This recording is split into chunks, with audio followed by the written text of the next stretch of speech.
BMG.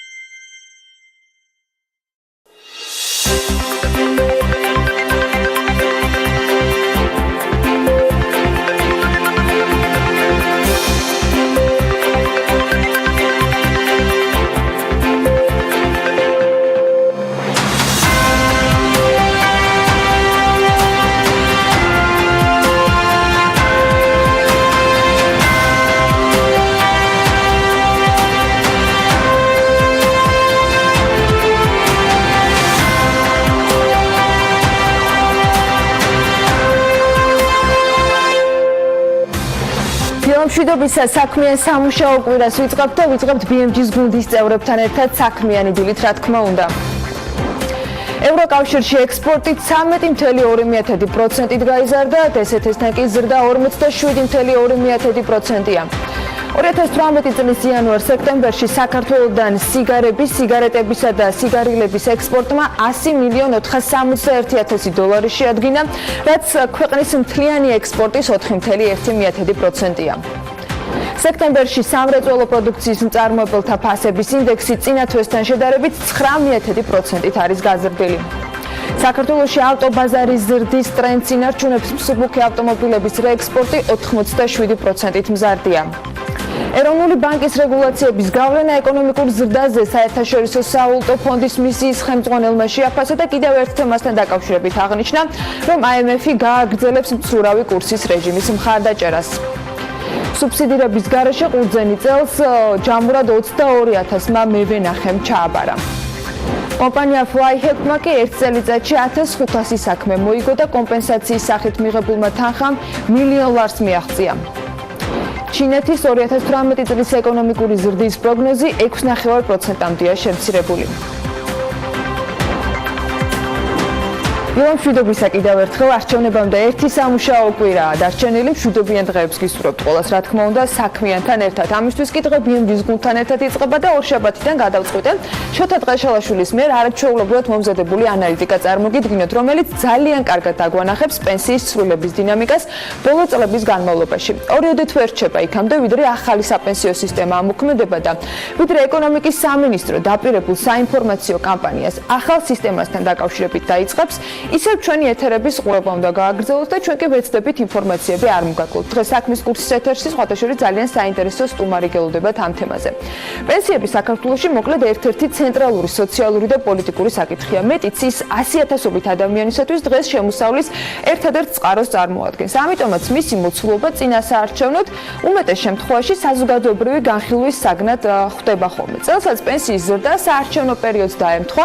საპრეზიდენტო არჩევნებიდან ორ თვეში პენსია 20 ლარით, ანუ 200 ლარამდე უნდა გაიზარდოს. დღეს საქართველოში ჯამში 741,000 ასაკით პენსიონერი ცხოვრობს. მათგან 526,000 ქალია, 215,000 კი კაცი. სქესთა შორის ასეთი მკვეთრი სხვაობა იმით არის გამოწვეული, რომ ქალები პენსიაზე 60 წლის ასაკში გადიან, ხოლო მამაკაცები 65 წლის ასაკში. სტატისტიკის ეროვნული სამსახურის მონაცემებით 2017 წლის მდგომარეობით საქართველოში ქალთა სიცოცხლის საშუალო ხანგრძლივობა 77 წელს აჭარბებს. მამაკაცების სიცოცხლის მოსალოდნელი ხანგრძლივობა კი დაახლოებით 69 წელია. შესაბამისად, საშუალოდ ქალები პენსიას თითქმის 18 წლის განმავლობაში იღებენ, მაშინ როდესაც კაცები პენსიას მხოლოდ 4 წლის განმავლობაში ღებულობენ. ბოლო 20 წლის განმავლობაში ქვეყანაში საპენსიო სისტემამ რეფორმების რამდენიმე ეტაპი გაიარა. ყველაზე მნიშვნელოვანი იყო 95 წელს, როდესაც საპენსიო სისტემა შემოიღეს. 95-ში მაშინ სოციალური საპენსიო ფონდი დაფუძნდა, რომელიც გადახდილი გადასახადებიდან დგებოდა და ეს შემოსავალი პენსიონერებზე ნაწილდებოდა. პირველი საპენსიო სისტემის შემოღებისას საქართველოს სრულიად განსხვავებული დემოგრაფიული შემადგენლობა ჰქონდა. პენსიონერთა რაოდენობა 763,000 აჭარბებდა, რაც მომდევნო წლებში ქვეყანაში არსებული უკიდურესი სიღარიბის და ფართომასშტაბიანი მიგრაციული ტალღის გამო 2003 წლისათვის 573,000-მდე შემცირდა. პენსიონერთა რაოდენობა მინიმუმამდე 2005 წელს დავიდა და მაშინ ეს რიცხვი იყო 559,000. მას შემდეგ ყოველწლიურად დაახლოებით 3%-ით იზრდება პენსიონერთა რაოდენობა. მომდევნო 5-10 წლის განმავლობაში კი ზრდის ტემპი კიდევ უფრო მეტად უნდა დაჩქარდეს, რადგან დღეისთვის ყველაზე დიდი ასაკობრივი ჯგუფის წარმომადგენლები არიან 50-დან 55 წლამდე ადამიანები. ანუ ბეიბი ბუმი პენსიაზე გასვლა სწორედ 5-10 წელიწადში დაიწყებს. საქართველოში საპენსიო სისტემის რეფორმირების მთავარი ტალღა სწორედ 2004-ში. 2004 წლამდე კი სახელმწიფო პენსია ფინანსდებოდა სოციალური უზრუნველყოფის ერთიანი სახელმწიფო ფონდის მიერ, რომლის საშემოსავლო რესურსი დამქირავებლისა და დაქირავებულის საგადასახადო შენატანებს ეფუძნებოდა. 2004 წლიდან მოყოლებული სოციალური პროგრამები საერთო საბიუჯეტო შემოსავლიდან ფინანსდებოდა. სწორედ 2004 წლის შემდეგ იწყება ტალღა, რომლის შემდეგაც საბაზო პენსიის მოცულობა 13-ჯერ არის ჯამში გაზრდილი. 2007 წლიდან 12 წლის აგვისტომდე პენსიის ოდენობა მოიცავდა სტანდარტულ პენსიას დანამატს სამუშაო სტაჟის მიხედვით. ამასთან ერთად, რა თქმა უნდა, რაც ამ პერიოდში მოქმედ სისტემას კიდევ უფრო ამყოფებდა რეალურ პენსიებთან ახლოს, რაც თავისი შინაარსით არა მხოლოდ სოციალური უზრუნველყოფის ინსტრუმენტს, არამედ ზოგადად დასაქმებულისათვის საკუთარი სამუშაო სტაჟის მიხედვით უზრუნველყოფილი სიბერის მიცემას გულისხმობდა. ეკონომიკის და ბიუჯეტის სიმცირიდან გამომდინარე, ეს დანამატები მნიშვნელოვანი არ იყო და დიდად თანხაში სხვაობას არ ეძლეოდა, მაგრამ მაინც სისტემა არსებობდა. იმ ადამიანებისათვის, რომელთაც ნამუშევარი ჰქონდათ 25 ან კიდევ უფრო მეტი წელი, დანამატი იყო თვეში დაახლოებით 100 ლარი. ის იყო მაქსიმალური დანამატი. 5 წლამდე სტაჟისათვის დანამატი მხოლოდ 2 ლარს შეადგენდა, 5-დან 15 წლამდე სამუშაო გამოცდილების შემთხვევაში ეს იყო 4 ლარი და 15-დან 25 წლამდე 7 ლარი. პენსიონერთა 87% სამუშაო სტაჟის დანამატსაც იღებდა, მათგან ნახევარზე მეტი კი მაქსიმალური დანამატის ამღები იყო. 2012 წლის აგვისტოში იმ ეჭვს, რომ ეს საარჩევნო ნაბიჯად ჩავთვალოთ, ნამდვილად გვაქვს ამის უფლება, დანამატის მაქსიმალური ოდენობა გაერთიანდა ძირითადი საპენსიო თანხის მოცულობაში და პენსიამ ჯამში მიაღწია 150 ლარს. მას შემდეგ, რაც ქართული ოცნება ხელისუფლებაში მოვიდა, პენსიები პირველად 2015 წლის სექტემბერში გაიზარდა და 160 ლარი გახდა. შემდეგ უკვე 2016-ში და 180 ლარს მიაღწია ამ თანხამ. რატომ არის რეალური პენსია 2013 წლიდან უცვლელი და რა არის 2004 წელს არსებული 14 ლარიანი პენსიის მსხვილი უნარიანობა? დღეს ეს კიდევ ერთი საკითხია, რომელზეც ახლა ინფორმაცია უნდა მოგაწოდოთ. მოკლედ, როგორც გრაფიკაზეც დაინახავთ, 2013 წლის 1 სექტემბერს საპრეზიდენტო არჩევნებამდე 2 თვით ადრე საქართველოში პენსია იყო 150 ლარამდე გაზრდილი. ამ თანხის რეალური მსყიდველი უნარიანობა დღეისათვის არის 179 ლარი. დღევანდელ პენსიასთან შედარებით, ანუ 1 ლარით ნაკლები. ამის მიზეზი ის არის, რომ 2013 წლიდან დღემდე სამომხმარებლო ფასების ინდექსი ჯამში 19%-ით არის გაზრდილი. შესაბამისად, 2013 წელს არსებული 1 ლარის დღევანდელი მსყიდველი უნარიანობა 1 ლარსა და 19 თეთრს შეადგენს. 2013 წლის შემდეგ უკვე ნომინალური პენსია კიდევ ორჯერ 2015 წლის სექტემბერში და 2016 წლის ივლისში საპარლამენტო არჩევნებამდე 3 თვით ადრე კიდევ 20 ლარით გაიზარდა. ჯამში 30 ლარით ამ ორი ბიჯის შედეგად. და შესაბამისად დღეს პენსია არის, როგორც გითხარით, უკვე 180 ლარი. იმის გამო, რომ 2016 წლის შემდგომ პენსია აღარ გაზრდილა, მისი რეალური მსყიდველი უნარიანობა ყოველწლიურად მცირდებოდა. 2004 წელს რომ დაუბრუნდეთ 14 ლარიან პენსიას, დღეს ამ პენსიის რეალური ღირებულება არის 28 ლარი, რადგანაც 2004 წლის შემდგომ სამომხმარებლო ფასების ინდექსი ზუსტად ორჯერ არის გაზრდილი. საქართველოში პენსიაზე უფლების წარმოშობის მიზეზს კი მხოლოდ ასაკი წარმოადგენს ამ მდგომარეობით. არ არის დაწესებული არავითარი მოთხოვნა ადამიანის სამუშაო სტაჟზე. საერთო გადასახადებიდან დაფინანსებული პენსია ხანდაზმულებს უზრუნველყოფს რეგულარული შემოსავლით და მის მთავარ მიზანს სიღარიბისგან დაცვა უნდა წარმოადგენდეს. მოქმედი საპენსიო სისტემა კი თავისი არცით სოციალური დახმარების ინსტრუმენტი უფრო არის. 180 ლარი დღეს საქართველოში არსებული სამუშაო ხელფასის დაახლოებით საშუალო ხელფასი რომ ავიღოთ 18%-ს წარმოადგენს. საშუალო ხელფასი თითქმის 1000 ლარია. მოკლედ, აღნიშნული მაჩვენებელი იმ მხრივ არის მნიშვნელოვანი, რომ მას ჩანაცვლების კოეფიციენტი ჰქვია და ის ასახავს დასაქმებულის პენსიაზე გასვლის შემდეგ ყოველთვიური შემოსავლების რა ნაწილი ჩაუნაცვლდება პენსიით. საპენსიო სისტემის რეფორმირების შედეგად ერთად კი ჩანაცვლების კოეფიციენტიც უნდა გაორმაგდეს. მაგალითად, 2004 წელს საშუალო ხელფასი მხოლოდ და მხოლოდ იყო 156 ლარი, ხოლო 14 ლარიანი პენსია ამ ხელფასის 9%-ს წარმოადგენდა, ანუ 9%-იანი ჩანაცვლებას. თუ 18%-იანი ჩანაცვლების კოეფიციენტის საერთაშორისო გამოცდილებას შევატარებთ, მაშინ აღმოვაჩენთ, რომ დასავლეთ ევროპის განვითარებულ ქვეყნებში ჩანაცვლების კოეფიციენტი, ანუ საშუალო ხელფასის შეფარდება ქვეყანაში გაცემული საშუალო პენსიებისაზე გაცილებით მაღალია. მსოფლიო ბანკის ანგარიშის მიხედვით, მაგალითად იტალიაში ჩანაცვლების კოეფიციენტი არის 80%, ლუქსემბურგში 78%-ს უტოლდება, ესპანეთში 72% და საბერძნეთში 59%-ია. ჩანაცვლების კოეფიციენტი გერმანიაში 41%-ია, ირლანდიაში კი 36%. პოსტსაბჭოთა ქვეყნებს თუ შევხედავთ, რუსეთის შემთხვევაში აქ 40%-იანი ჩანაცვლებაა, ბელარუსში 49%, ყაზახეთში 21% და აზერბაიჯანში 36%. მოკლედ, ბოლო 15 წლის განმავლობაში პენსიების ზრდა საკმაოდ ხშირად ემთხვეოდა საარჩევნო ციკლებს, საიდანაც ამის თქმის სრულიად საფუძვლიანი ეჭვი გვაქვს და დეტალურადაც მოდით ჩავყვეთ ამ ყველაფერს, რატომ შეგვიძლია რომ ეს ასე ღიად უთხრათ მაყურებელს. 2006 წლის 5 ოქტომბერს ქვეყანაში თვითმმართველობის არჩევნები ჩატარდა. არჩევნებამდე ერთი თვით ადრე, 1 სექტემბერს პენსია 38 ლარამდე გაიზარდა. 2008-ში 5 იანვარს რიგარეში საპრეზიდენტო არჩევნები იყო. ამ შემთხვევაშიც ერთი თვით ადრე, 1 დეკემბერს საბაზო პენსიამ 55 ლარს მიაღწია. 2008-ში 21 მაისს ისევ საპარლამენტო არჩევნები იყო და აქაც ერთი თვით ადრე, უკვე 1 აპრილიდან საბაზო პენსია გახდა 70 ლარი. 2012 წლის 1 ოქტომბერს უკვე საპარლამენტო არჩევნები იყო და არჩევნებამდე ერთი თვით ადრე 10 ლარი გაიზარდა პენსია. 2013 წლის 27 ოქტომბერს ჰქონდა საპრეზიდენტო არჩევნები და არჩევნებამდე ორი თვით ადრე საბაზო პენსია 150 ლარი გახდა. 2016 წლის 8 ოქტომბერს კი საპარლამენტო არჩევნები იყო და არჩევნებამდე 3 თვით ადრე, ცირიდი სხვაობა გვაქვს, საბაზო პენსია 180 ლარს გაუტოლდა. ბოლოს რეფორმა, რომელიც თავშივე ვახსენე და რომელიც ჩვენი მომდევნო ეთერების ძალიან აქტუალური განსახილველი თემა იქნება. მოკლედ, 2019 წლის 1 იანვრიდან საქართველოში ნაწილობრივ სავალდებულო დაგროვებითი საპენსიო სისტემა უნდა ამოქმედდეს. ამ რეფორმის შედეგად მოქალაქეების მიერ დაზოგილ თანხას სპეციალური საპენსიო ფონდი განკარგავს. ამ ფულს კი საპროცენტო განაკვეთს დაარიცხავენ და მოქალაქეებს თანხას პენსიაზე გასვლის შემდეგ დაუბრუნებენ. პენსიონერები დაგროვებით პენსიას საბაზო პენსიასთან ერთად მიიღებენ და 40 წელზე უფროსებს ამასთან დაკავშირებით არჩევანი რჩებათ. ისინი უნდა გაწევრიანდნენ თუ არა სისტემაში, თავად უნდა გადაწყვეტონ და ამ არჩევანის უფლება აქვთ მათ, ვინც 40 წელს გადააბიჯა. მოკლედ, საპენსიო სქემა ეხება დასაქმებულს, დამსაქმებულს და სახელმწიფოს ერთიანად. ამ სისტემაში თითოეული მათგანის კონტრიბუცია 2%-ია, 2%, ანუ ჯამში 6%. 1 იანვრამდე 2 თვეზე ოდნავ მეტია დარჩენილი, თუმცა რეფორმის შესახებ ცნობადობა საკმაოდ დაბალია. მაგალითად, ბოლო გამოკითხვები რო ავიღოთ, რაც ჩვენთვის ხელმისაწვდომია, NDI-ის მიერ გამოქვეყნებული ბოლო ანგარიშის მიხედვით საქართველოს მოსახლეობის 51%-ს საპენსიო რეფორმის შესახებ საერთოდ არაფერი სმენია.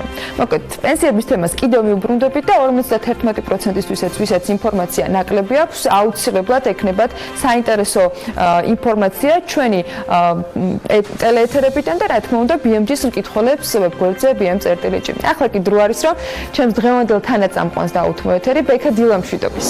დილა მშვიდობის, ანა, მივესალმები მაყურებელს, მე ერთდროულად ამდენი რიცხვით აღარ დაგკლით და მოკლე ამბებით შევავსებ ორშაბათის საქმიან დილას, მით უმეტეს საინტერესო სიახლეებია დიდი ბრიტანეთის პარლამენტში განათლების კომიტეტში სიტყვით რობოტი გამოვიდა, საზოგადოებისთვის უკვე კარგად ნაცნობი პეპერი, სხვათა შორის არა მხოლოდ წინასწარ მომზადებული ტექსტი წარსდგა საკანონმდებლო ორგანოში, არამედ კონკრეტულ კითხვებსაც პასუხობდა და მათ შორის შრომით ბაზარზე ხელოვნური ინტელექტის გავლენის შესახებ. პეპერი საერთაშორისო კვლევითი პროექტის ნაწილია, რომლის მიზანიც მსოფლიოში პირველი ჭკვიანი რობოტების შექმნა, რომლებსაც მოხუცი ადამიანების მოვლაში დახმარების გაწევა შეეძლებათ. დადგა ეს დრო, ჩვენ კი ვერ შევამჩნიეთ, თუმცა ეს მთლად ასე არ არის, რა თქმა უნდა, პეპერს სიტყვით გამოსვლა და ინტერნეტში მოძებნილი ახალი ამბების კითხვა შეუძლია, თუმცა მით ტექნოლოჯი რევიუების მკვლევარების თქმით, პეპერს არგუმენტების მოყვანა და სრულფასოვანი დისკუსიის წარმოება არ შეუძლია. და რაც არ უნდა იყოს, გინ დაიჯერეთ, გინდა არა და უფრო უნდა დაიჯეროთ, რომ რობოტებს ისეთ კონსერვატიულ ქვეყნებშიც კი უსმენენ, როგორც ბრიტანეთია. კარგია თუ ცუდი, ეს ფართო დისკუსიის საგანი შეიძლება გახდეს, მაგრამ ფაქტია, მსოფლიო იცვლება. სრულება და პროგრესი ეს განათლებაზეა დაფუძნებული ზუსტად იმ სფეროზე, რომელიც საქართველოში არც თუ ისე გამართულია, განსხვავებით სინგაპურისა, რომელიც ფინეთის განათლების სისტემასთან ერთად მსოფლიოში ყველაზე წარმატებულად მიიჩნევა, ყოველ შემთხვევაში ამას აჩვენებს საერთაშორისო ტესტირების შედეგები, რომელსაც ეკონომიკური თანამშრომლობის და განვითარების ორგანიზაცია ყოველ 3 წელიწადში ერთხელ ატარებს. ბოლო მსგავსი ტესტირება მათემატიკასა და მეცნიერებაში 2015 წელს ჩატარდა, რომლის მიხედვითაც ყველაზე მაღალი შეფასება სინგაპურელმა ბავშვებმა მიიღეს, შესაბამისად სინგაპურის განათლების სისტემა მსოფლიოში საუკეთესოდ დასახელდა. იმის დასადგენად რა ფორმულით მიაღწია ქვეყანამ ამ პროგრესს, მცირე საინფორმაციო კოლაჟი მოგიმზადეთ. პირველ რიგში და აუცილებლად აღსანიშნავია, რომ სინგაპური ბიუჯეტის 20%-ს სწორედ განათლების სექტორში ხარჯავს. საშუალო განათლებას სინგაპურში ბავშვები 10-11 წლის განმავლობაში იღებენ. სქემა კი ასეთია. თავდაპირველად 6 წლამდე ისინი სკოლამდელ განათლებას იღებენ, რა დროსაც სწავლობენ წერისა და კითხვის ძირითად უნარებს, ასევე კრეატიულობას და სოციალურ უნარებს და ფიზიკური აქტივობაც შედის ამ ყველაფერში. გარდა ამისა, ბავშვებს სწავლების ამ ეტაპზე შეუძლიათ ისწავლონ 2 ენა, როგორც წესი, ერთია ინგლისური, ხოლო მეორე ჩინური, მალაი ან ტამილური. ამის შემდეგ 6 წლის განმავლობაში დაწყებით სკოლაში სწავლობენ, რა დროსაც საბაზისო მათემატიკასა და ინგლისურ ენას იუმჯობესებენ და კარგად სწავლობენ მშობლიურ ენას. ამასთან სწავლების ამ ეტაპზე ზოგი სკოლა უფრო მეტ აქცენტს აკეთებს სპორტზე, ზოგი ხელოვნებაზე, ზოგიც სოციალურ კლუბებზე. ამის შემდეგ 4-5 წლის მანძილზე საშუალო განათლებას იღებენ, მათ აქვს საშუალება აირჩიონ ჩვეულებრივი საშუალო სკოლა, სპეციალიზირებული სკოლა და ან ექსპრეს სკოლა, რომელიც 5-ის ნაცვლად 4 წლიან დაჩქარებულ სწავლებას გულისხმობს უმაღლეს სასწავლებელში ჩაბარებამდე. საშუალო განათლების მიღების შემდეგ კი მოსწავლეს შეუძლია აირჩიოს პოლიტექნიკური კოლეჯი ან უნივერსიტეტი. ეს სისტემა იძლევა იმის საშუალებას, რომ მოზარდს ჰქონდეს ბევრი არჩევანი თავის უნარებიდან და შესაძლებლობებიდან გამომდინარე. მეგარი ამ ნაწილშიც უნდა შემოვიჭრა და აუცილებლად უნდა აღვნიშნო ისიც, რომ ამ საგანმანათლებლო სისტემაში მნიშვნელოვანია სწავლის მიდგომა და მეთოდები. მათ მიაჩნიათ, რომ ყველა ბავშვი ინდივიდუალურია და სწავლის განსხვავებული უნარი აქვს. ამიტომაც სწავლების განსხვავებული მიმართულებები ქვეყანაში ერთგვარ გარანტიადაც ითვლება იმისათვის, რომ თითოეული სტუდენტი წარმატებას მიაღწევს. ანუ ის, ვინც აბარებს, თავიდანვე იციან, რომ აუცილებლად წარმატებული სტუდენტი უნდა იყოს. მნიშვნელოვანია, რომ ყველა მოსწავლეს ჰქონდეს თანაბარი შესაძლებლობა და გახდეს მოთხოვნადი სამომავლოდ სამუშაო ბაზარზე. აქ სკოლის ერთ-ერთი ყველაზე მნიშვნელოვანი დანიშნულება ბავშვის ძლიერი მხარეების და სოციალურ უნარების განვითარებაზე ზრუნვაა და სწორედ ამას აქცევენ, როგორც აღმოჩნდა, განსაკუთრებულ ყურადღებას. მასწავლებელთა ნაწილი, ეს სხვა ბევრ ქვეყანაშიც ასეა, იყენებს თამაშის მეთოდებს, ასე უფრო მეტად არიან ბავშვები დაინტერესებულები, რომ ახალი რაღაც ისწავლონ. სასწავლო გეგმა კი თითოეულ ბავშვზეა მორგებული, მიუხედავად იმისა, რომ არსებობს ერთი საერთო ეროვნული სასწავლო გეგმა, სკოლებს მაინც აქვთ საშუალება, რომ მოთხოვნებიდან და საჭიროებიდან გამომდინარე სხვადასხვა მეთოდები და მიდგომები შეიტანონ სწავლის პროცესში. მშობლებს კი თავისუფლ შესაძლებლობა ეძლებათ, რომ აირჩიონ ის სკოლა, სადაც მათთვის სასურველი მეთოდებით ასწავლიან. მოკლედ, სინგაპურის განათლების სისტემა დროთა განმავლობაში იცვლება ადგილობრივი და საერთაშორისო დონეზე მომხდარი ცვლილებების მიხედვით, იმისთვის, რომ სტუდენტები მზად იყვნენ არსებულ გამოწვევებთან გამკლავებისათვის და მზად იყვნენ ასევე ჩაერთონ ქვეყნის ეკონომიკურ განვითარებაში. იმისათვის, რომ განათლების სისტემა წარმატებული იყოს და ყველა რეფორმა სინგაპურში ძალიან ფრთხილად არის ამისთვის დაგეგმილი, ბევრი მსჯელობის შემდეგ მისი შედეგები რომ გაზომეს, აღმოჩნდა, რომ ეს შედეგები არ უნდა იყოს დამანგრეველი. იმისათვის, რომ განათლების სისტემა წარმატებული აღმოჩნდეს, მასწავლებელი უმნიშვნელოვანეს და წამყვან როლს ასრულებს სწორედ საგანმანათლებლო პროცესში. ცხადია, მოკლედ ძალიან დიდი რესურსი იხარჯება იმისთვის, რომ საგანმანათლებლო სისტემა მუდმივად განახლება და წარმატებული შედეგების მომტანი იყოს. ქვეყანაში განათლების სამინისტრომ მასწავლებელთა განათლების ახალი მოდელიც კი შეიმუშავა, რომელსაც ქვია მასწავლებელთა განათლების მოდელი 21 საუკუნისთვის. სახელით ადვილად მიგახვედრებთ, რომ აქ საქმე მშობლების აქტიურობას და აქტიურ ჩართულობასაც ეხება. არც განათლების თემაა ჩვენი მაყურებლისთვის უცხოდა, ვიდრე ბიზნეს სიახლეებზე გადავალთ კიდევ ერთიც. მილიონერების რაოდენობით ყველაზე მზარდი ქვეყანა რუსეთი აღმოჩნდა, ასეთია კრედიტ სუისის ახალი ანგარიშის Global Wealth Report-ის მიგნება. შვეიცარიული ბანკის ცნობით, ბოლო 1 წელიწადში რუსეთში მილიონერების რაოდენობა 40,000-ით, ანუ 30%-ით გაიზარდა და 172,000 მიაღწია. ამასთან რუსეთი მსოფლიოს 40 ქვეყანაში მეორე ადგილზეა ტაილანდის შემდეგ მდიდრების კონცენტრაციის დონით.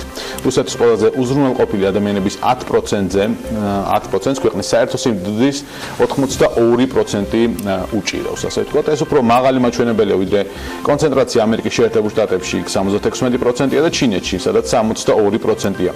რუსების ჯამური სიმდიდრე კრედიტ სუისმა $2.2 ტრილიონ შეაფასა. საქართველოს საგარეო ვაჭრობას ძირითადად საავტომობილო და საზღვაო გზებით ახორციელებს. ნახოთ როგორი არის შედეგები. 2018 წლის 9 თვეში კი ავტომობილების ექსპორტიდან მიღებულმა შემოსავალმა 279,9 მილიონ დოლარს გადააჭარბა. ქართული პრემიუმ კლასის კედების მწარმოებელი ბრენდი კორტექსი კი საბავშვო ხაზს ამატებს დაინტერესებული ადამიანებისათვის. ბიზნეს სიახლეებით განვაგრძობთ საქმიანი დილის ეთერს და ვიწყებთ ისევ სტატისტიკით. ექსპორტის 21,8% ევროკავშირზე 47,9% კი DST-ის სივრცეზე მოდის. ასეთია განახლებული ინფორმაცია, რომელიც საქსტატმა გამოაქვეყნა და მათივე ცნობით 9 თვეში ქვეყნიდან ევროკავშირის ქვეყნებში განხორციელებული ექსპორტის მოცულობა 523 მილიონი ამერიკული დოლარით განისაზღვრა, რაც 13,2%-ით აღემატება წინა წლის შესაბამისი პერიოდის მაჩვენებელს და ქვეყნის მთლიანი ექსპორტის 21,8%-ს უდრის. იმპორტმა კი 1,950 მილიონი დოლარი შეადგინა და მთლიანი იმპორტის 29,2%-ია ეს რიცხვი. სავაჭრო ბრუნვამ ევროკავშირის ქვეყნებთან 2,283 მილიონი დოლარი დააფიქსირა, ეს წინა წლის შესაბამის პერიოდთან შედარებით 19,6%-ით მეტია. ამავე პერიოდში DST-ის ქვეყნებში განხორციელებული ექსპორტის მოცულობა 1,162 მილიონი დოლარი იყო, ეს 47,2%-ით მეტია წინა წლის შესაბამისი პერიოდის მაჩვენებელთან შედარებით. ხოლო ქვეყნის მთლიანი ექსპორტის 47,9%-ს უტოლდება. იმპორტი კი 1,940 მილიონი დოლარი არის, რაც მთლიანი იმპორტის 29%-ს ოდნავ აჭარბებს. სავაჭრო ბრუნვამ DST-ის ქვეყნებთან 3,104 მილიონი დოლარი დააფიქსირა. ისევ წინა წელს თუ შევადარებთ ამ მაჩვენებელს, გამოდის, რომ 29,2%-ით მეტია. რაც შეეხება დეფიციტს, 2018 წლის იანვარ-სექტემბერში მისი წილი მთლიან უარყოფით სავაჭრო ბალანსში იყო 18,9%. სექტემბერში სამრეწველო პროდუქციის მწარმოებელთა ფასების ინდექსი წინა თვესთან შედარებით 9,1%-ით არის გაზრდილი, ხოლო წინა წლის შესაბამის თვესთან შედარებით 5,9%-ით. ისევ საქსტატის ცნობით, წინა თვესთან შედარებით 19%-ით ზრდა გადამამუშავებელი მრეწველობის პროდუქციის ჯგუფში აღენიშნა. ჯგუფში ფასების მატება დაფიქსირდა კვების პროდუქტებზე, სასმელებსა და თამბაქოს ნაწარმზე. ძირითად ლითონებზე და ლითონის მზა ნაწარმზე 1%-ით, ასევე სხვა არალითონის მინერალურ ნაწილზე 6,1%-ით. სამთო-მოპოვებითი მრეწველობისა და კარიერების დამუშავების პროდუქციის ჯგუფში კი ფასები არის 1,3%-ით გაზრდილი, რაც მთლიანი ინდექსის ცვლილებაზე 8% პუნქტით მოქმედებს. 2018 წლის იანვარ-სექტემბერში ქვეყნიდან სიგარეტებისა და სიგარილების ექსპორტმა 100,461,000 დოლარი შეადგინა. ეს ქვეყნის მთლიანი ექსპორტის 4,1%-ია. სტატისტიკის სამსახურის ამ შემთხვევაში წინასწარი მონაცემებით გასული წლის ამავე პერიოდთან შედარებით ქვეყნიდან სიგარეტის ექსპორტი არის 465%-ით გაზრდილი. 2017 წლის იანვარ-სექტემბერში ქვეყნიდან ექსპორტზე 17,769,000 დოლარის ექსპორტი განხორციელდა. სიგარეტის ექსპორტის უდიდესი წილი კი რეექსპორტზე მოდიოდა. სხვათა შორის გაზრდილი არის იმპორტიც. იანვარ-სექტემბერში 123,177,000 დოლარი სიგარეტი შემოვიდა, რაც მთლიანი იმპორტის 1,8%-ია. ხოლო წინა წლის ამავე პერიოდის მაჩვენებელს თუ შევადარებთ, აღმოჩნდება, რომ ზრდა გვაქვს 108%-იანი. 2017 წლის იანვარ-სექტემბერში ქვეყანაში ჯამში 59,423,000 დოლარის სიგარეტი იყო შემოსული. საქართველოში ავტობაზარი ზრდის ტრენდს ინარჩუნებს. მსუბუქი ავტომობილების რეექსპორტი ამ შემთხვევაში 87%-ით ზრდას აჩვენებს. 2018 წლის 9 თვეში ექსპორტიდან მიღებულმა შემოსავალმა 279,9 მილიონი დოლარის მოცულობას გადააჭარბა. მაშინ, როცა შარშან ამავე პერიოდში იყო 159,3 მილიონი დოლარის ნიშნულზე. ამ მაჩვენებლით მსუბუქი ავტომობილები საექსპორტო კალათაში მეორე ადგილზეა სპილენძის მადნებისა და კონცენტრატების შემდეგ. თვიურ მაჩვენებელს თუ ჩავხედავთ, მაისის შემდეგ შემოსავლები ჯგუფიდან 34-დან 40 მილიონ დოლარამდე მერყეობს. მთავრობა ამ მიმართულების კიდევ უფრო წახალისებას გეგმავს და იმ შემთხვევაში თუ პირი 90 დღის ვადაში შეძენილი ავტომობილის ექსპორტზე გატანას მოახერხებს, მაშინ იმ სიახლეების მიხედვით, რომელიც ფინანსთა სამინისტრომ და პრემიერმა დაანონსეს, სახელმწიფო გადასახდელი აქციზის საფასურს სრულად უკან დაუბრუნებს.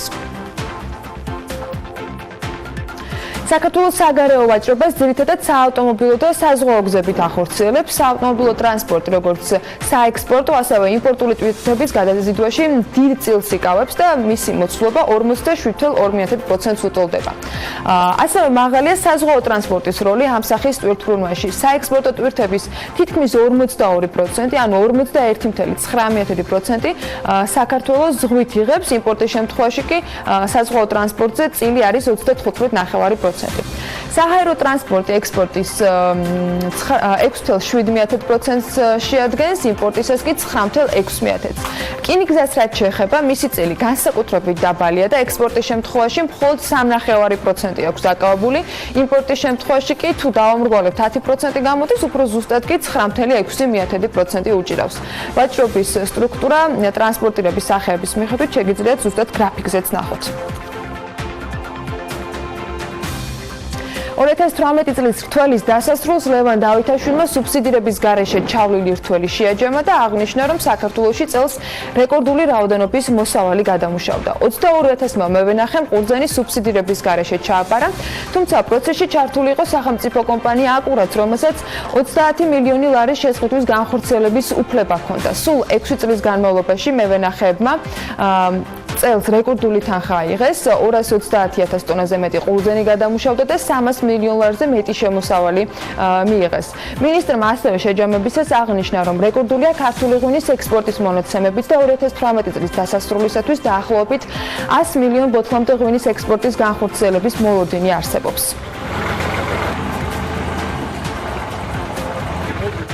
გორში ახალი სასტუმრო ლაკი გაიხსნა სუხიშვილის ქუჩაზე, ქალაქის შესასვლელში და ის გათვლილია ძირითადად ტურისტებზე. ქართლიჯის ინფორმაციით კი სასტუმროს მშენებლობის კანონიერების შემოწმების მოთხოვნით ამავე ქუჩაზე მცხოვრები ადვოკატი ნინო შავიშვილი რამდენიმე თვეად სასამართლოში დაობს. გამოძიებას შიდა ქართლის პროკურატურა აწარმოებს ამავე საქმეზე. ქართლიჯი აღნიშნავს, რომ შავიშვილის ინფორმაციით მშენებლობა ისეა დაწყებული, რომ არ არის გათვალისწინებული სამშენებლო სტანდარტები. კედლები მის საცხოვრებელ სახლს მიაშენეს, რის გამოც ზაფხულის განმავლობაში ნალექის დროს წვიმის წყალი სწორედ სახლში ჩადის. შავიშვილი აღნიშნავს იმასაც, რომ პასუხისმგებლობა ამ სადავო მშენებლობის გახსნასთან დაკავშირებით მერიას ეკისრება და განმარტავს, რომ ასეთი ტიპის სასტუმროს ასაშენებლად ტერიტორია არასწორად არის შერჩეული. გურჯაანში კი კავკასიის უნივერსიტეტი ღვინის უნივერსიტეტის გახსნას აანონსებს. მაჟორიტარი დეპუტატი დავით სონღულაშვილი ამბობს, რომ ეს გადაწყვეტილება საბოლოოა და მუნიციპალიტეტი ამ მიმართულებით არ შეიცვლება. ერთ-ერთ ლოკაციად კი ყოფილი სკოლა-ინტერნატის ტერიტორიას ახელდება, თუმცა საბოლოო გადაწყვეტილება ამ დროისთვის მიღებული არ არის. სპექტრის ინფორმაციით ამჟამად არსებული პროექტის მიხედვით უნდა აშენდეს 3 შენობა: ღვინის ლაბორატორია, ღვინის მცირე წარმოება და სტუდენტური საერთო საცხოვრებელი. ღვინის უნივერსიტეტში საბაკალავრო პროგრამა პროგრამის წელიური გადასახადი წინასწარ რაც ვიცით 2250 ლარი იქნება. პროფესიული განათლების მიღების მსურველებისათვის კი წლიური გადასახადი 1125 ლარს შეადგენს. საქართველოში რეპუტაციის მართვის კომპანია დაფუძნდა. BMG-ის კომპანიის ერთ-ერთმა მენეჯერმა გიორგი კალატოზიშვილმა უთხრა, რომ ამ რეპუტაციის მართვის პირველი კომპანიის ძირითადი საქმიანობა იქნება სასურველი იმიჯის ფორმირება, რეპუტაციის შექმნა, მისი მართვა და სტანდარტული PR-ი. კომპანიაში გუნდი იმუშავებს, რომელიც online reputation management-ის მიმართულებით იქნება დასაქმებული და სოციალური მედიის სტრატეგიის შემუშავებაზე ორიენტირებული. ამ მიმართულებით კი კლიენტებს კრეატიულ, განსხვავებულ, გაბედულ კომუნიკაციას შესთავაზებენ. კომპანია ბაზარზე Reminderis სახელით იქნება წარმოდგენილი, რომელიც ACT-ის შვილობილი კომპანია გახლავთ და კონკრეტული ინგლისურენოვანი სიტყვების შეერთებით არის მიღებული. ქართული პრემიუმ კლასის კედების მწარმოებელმა ბრენდმა კორტექსმა კი საბავშვო ხაზი დაამატა. კომპანიის დამფუძნებელი ამბობს, რომ უკვე მზად არის ბავშვის კედები, რომელიც გაყიდვაში უახლოეს დღეებში ჩაეშვება და აღნიშნავს, რომ ეს არის ერთ-ერთი მოდელი Space-ი, ეგრეთ წოდებული მხრიწიანი კედი, რომელიც ქალისა და მამაკაცისათვის უკვე არსებობს. საბავშვო კედი კი ამ მოდელების პატარა ვერსიებია, რომელიც სხვადასხვა ფერით იქნება ბაზარზე წარმოდგენილი.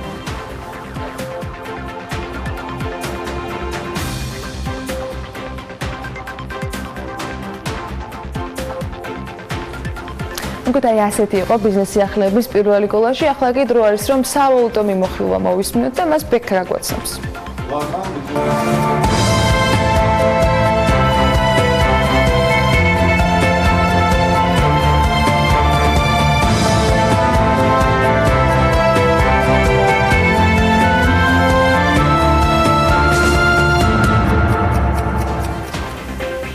მწვერვალმა კვირის ბოლო ვაჭრობა გამყარებით დაასრულა. ეროვნული ბანკის ინფორმაციით პარასკევის ვაჭრობის შედეგად $1 გაუფასურდა და $2.69 ღირს, ევროს ფასმაც მცირედი დაიკლო და $3.09 ღირს, გაუფასურდა თურქული ლირაც და 47 ღირს, ფუნტის ფასი კი $3.51. Როგორი კვირა ჰქონდა საქართველოს საფონდო ბირჟას და ქართულ კომპანიებს, ამ ყველაფერს ლევან თაღიაშვილი გვეტყვის, რომელიც უკვე ჩვენთან ერთადაა და როგორც მე ვიცი, ერთი სული აქვს რომ გაგვაცნოს ლონდონის საფონდო ბირჟის ამბებიც, რადგან საკმაოდ მიმზიდველი რიცხვები გვაქვს ამ კვირას. ლევან, დილომშვიდობის გისმენთ. დილომშვიდობის, დავიწყოთ საქართველოს საფონდო ბირჟით. სამწუხაროდ აქ მხოლოდ 3 გარიგება დაიდო სავაჭრო სესიების დროს და ყველა მათგანი სააქციო საზოგადოება Liberty ბანკის აქციებს ეკუთვნის. სულ გასხვის და 123,000 აქციაზე მეტი და ჯამში 4,184 ლარი მიიღეს აქციონერებმა. არასაბუჯო გარიგებები, ანუ ფიქსინგი წინა კვირაში საერთოდ არ დაფიქსირებულა. აი, რაც შეეხება ლონდონის საფონდო ბირჟას, როგორც დაგკვირდით, შემოგთავაზებთ მთლიანი კვირის მიმოხილვას. გალთენ თაგარდის მონაცემებით საქართველოს ბანკის ჯგუფის 371,000-ზე მეტი აქცია გასხვის და რომელთა ღირებულებამაც 5,859,000 ფუნტ სტერლინგზე მეტი შეადგინა. ჯორჯია კაპიტალის გაცნებით მეტი 471,000 აქცია გასხვის და ღირებულებით 471,602 ფუნტი. საქართველოს ჯანდაცვის ჯგუფი 162,282 აქცია გაიყიდა თითქმის იდენტურ ფასად, ხოლო რაც შეეხება TBC ბანკს 200,000-მდე აქცია იდენტურ თანხად გასხვისდა. გადავიდეთ კომპანიების ღირებულებაზე. საქართველოს ბანკის ჯგუფის საბაზრო კაპიტალიზაცია თითქმის არ შეცვლილა და ის 789 მილიონი ფუნტია. ჯორჯია კაპიტალი 429 მილიონი ფუნტადაა შეფასებული. საქართველოს ჯანდაცვის ჯგუფი, რომელშიც ევექსი და იმედი ელი არიან გაერთიანებული, 287 მილიონი ფუნტადაა შეფასებული. TBC ბანკის ჯგუფის კაპიტალიზაციამ კლება განიცადა და ის დაახლოებით 75 მილიონით შემცირდა და 823 მილიონს შეადგენს. სხვა სიახლეები არც ლონდონის და არც საქართველოს საფონდო ბირჟაზე არ გვაქვს. საქართველოს საფონდო ბირჟის ინდექსი კვლავ იდენტურ მაჩვენებელზეა, როგორც ეკრანზე ხედავთ, 121.9 პუნქტს შეადგენს. საბაზრო კაპიტალიზაცია კი, რომელსაც ახლა ეკრანზე ხედავთ, 2,279 მილიონი ლარია. მადლობა ლევან თაღიაშვილს საინტერესო ინფორმაციისთვის. ახლა კი ანა ლაპიაშვილი რამდენიმე წამში გაგვაცნობს ამინდის პროგნოზს. ამინდის პროგნოზის სპონსორია SEU დეველოპმენტი.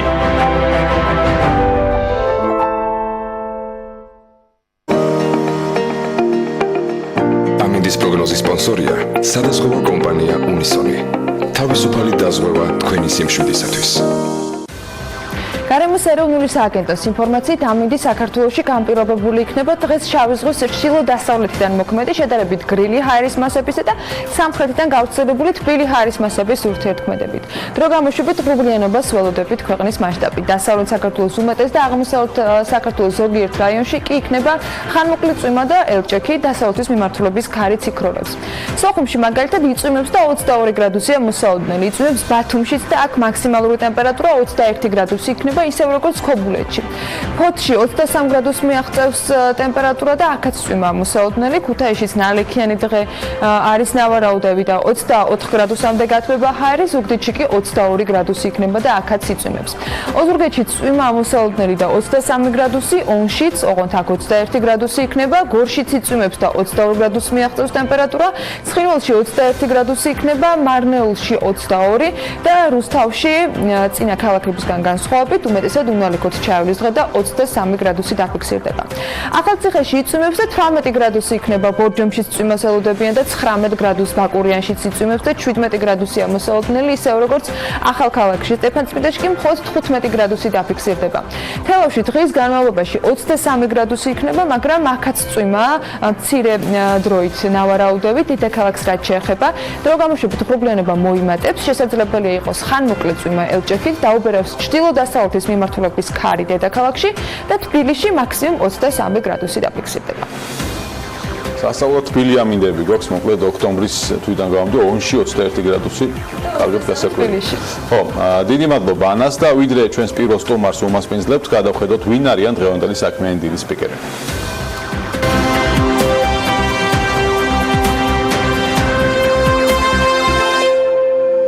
22 ოქტომბერს დილას საქმიანად იწყებენ ნიკო თევდორაშვილი, იგორ აფციაური, იბა ჭყონია, თეონა ჭკადუა, ელენე ჩომახიძე და ზვია კორძაძე. დილა საქმიანია ტელეპირველზე.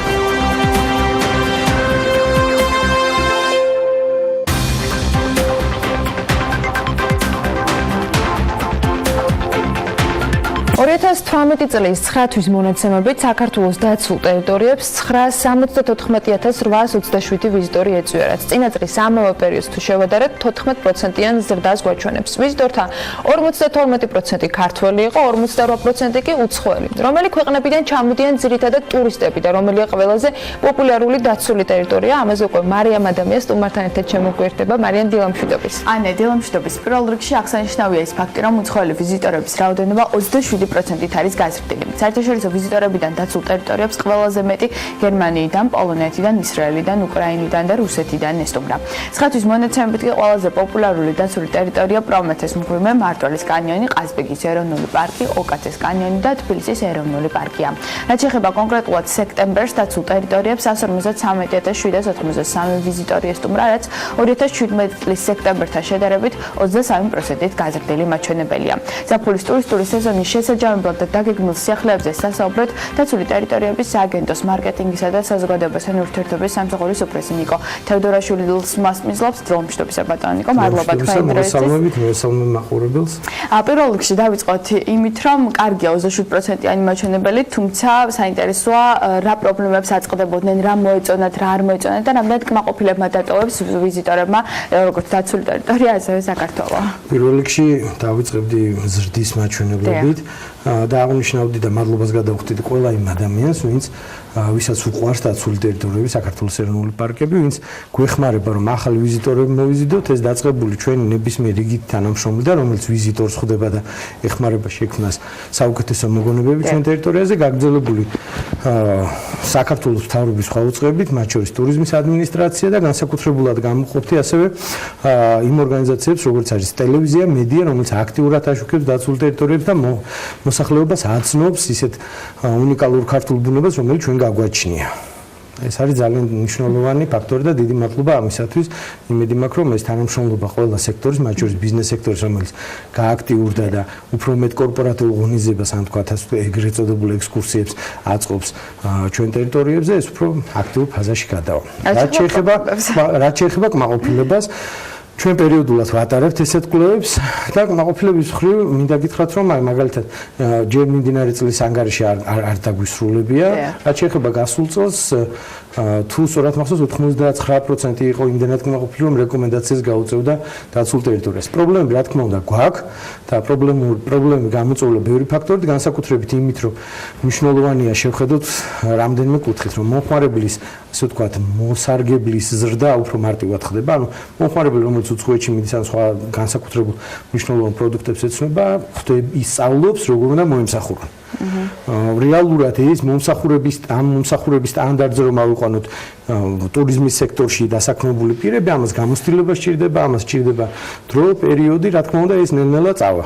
მაღლა და კმაყოფილების დონე გაიზრდება. ამ ეტაპზე შემიძლია ვთქვა, რომ ჩვენი მომსახურების ხარისხი შეესაბამება იმ შესაძლებლობებს, რაც გაგვაჩნია ქვეყანაში, გინდა ადამიანური რესურსებით, გინდა ტექნოლოგიური რესურსებით, მაგრამ ზრდა მიმდინარეობს აქტიურად. ბატონო, ბოლო წლებში ძალიან ბევრი პროექტს ახორციელებთ სხვადასხვა ადგილას და მაინტერესებს ბოლო პროექტები და რა ფინანსურ ხარჯებთან არის დაკავშირებული ისინი? ბოლო პროექტები ამ შემთხვევაში გასული პერიოდის განმავლობაში მიმდინარეობს რამდენიმე ტურისტული ობიექტის მშენებლობა.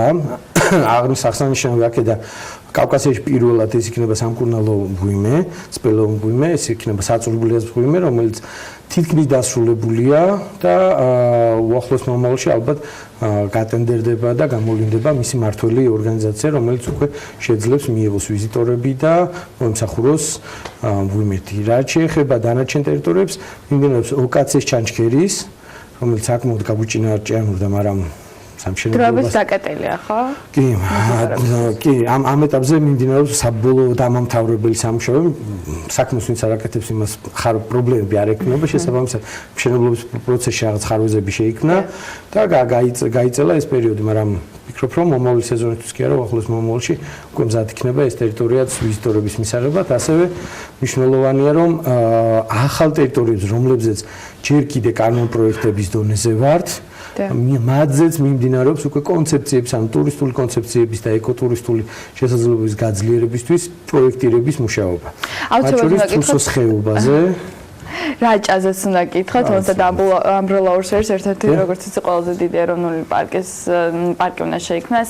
ეს პროექტი რა ეტაპზეა? კანონპროექტის ეტაპზეა, მაყურებელს აუხსნი დაცული ტერიტორია შექმნის პროცესს, მაგრამ მოკლედ ეს არის პირველი ეტაპი, ეს არის როდესაც ქართული და უცხოელი სპეციალისტები სწავლობენ კონკრეტულ ტერიტორიას, რამდენად შეესაბამება ეს ტერიტორია დაცული ტერიტორიების ტერიტორიად გამოცხადებას. ანუ მან უნდა იყოს ბიომრავალფეროვნების განსაკუთრებული სახეობები, უნდა იყოს ისეთი მნიშვნელოვანი, ასე ვთქვათ, ბუნებრივი პროცესები, რომ ამის კონსერვაცია შენახვა ღირდეს, შემდეგ მათი დასკვნის საფუძველზე მზადდება კანონპროექტი და კანონპროექტს საბოლოო ჯამში მთავრობის ინიციატივით განიხილავს პარლამენტი და პარლამენტში უკვე ყალიბდება საზოგადოების ჩართულობით ერთიანი სახით. ანუ მომდევნო წლისთვის შეიძლება ველოდოთ ახალ ეროვნულ მომდევნო წლისთვის მე დარწმუნებული ვარ, რომ ძალიან ბევრ ახალ ტერიტორია შევმატებთ საქართველოს დაცულ ტერიტორიებს და ამით უფრო დიდ ნაბიჯს გადავდგა, თქვათ, იმ უნიკალური ბუნების კონსერვაციაში, რომელიც საქართველოს გააჩნია.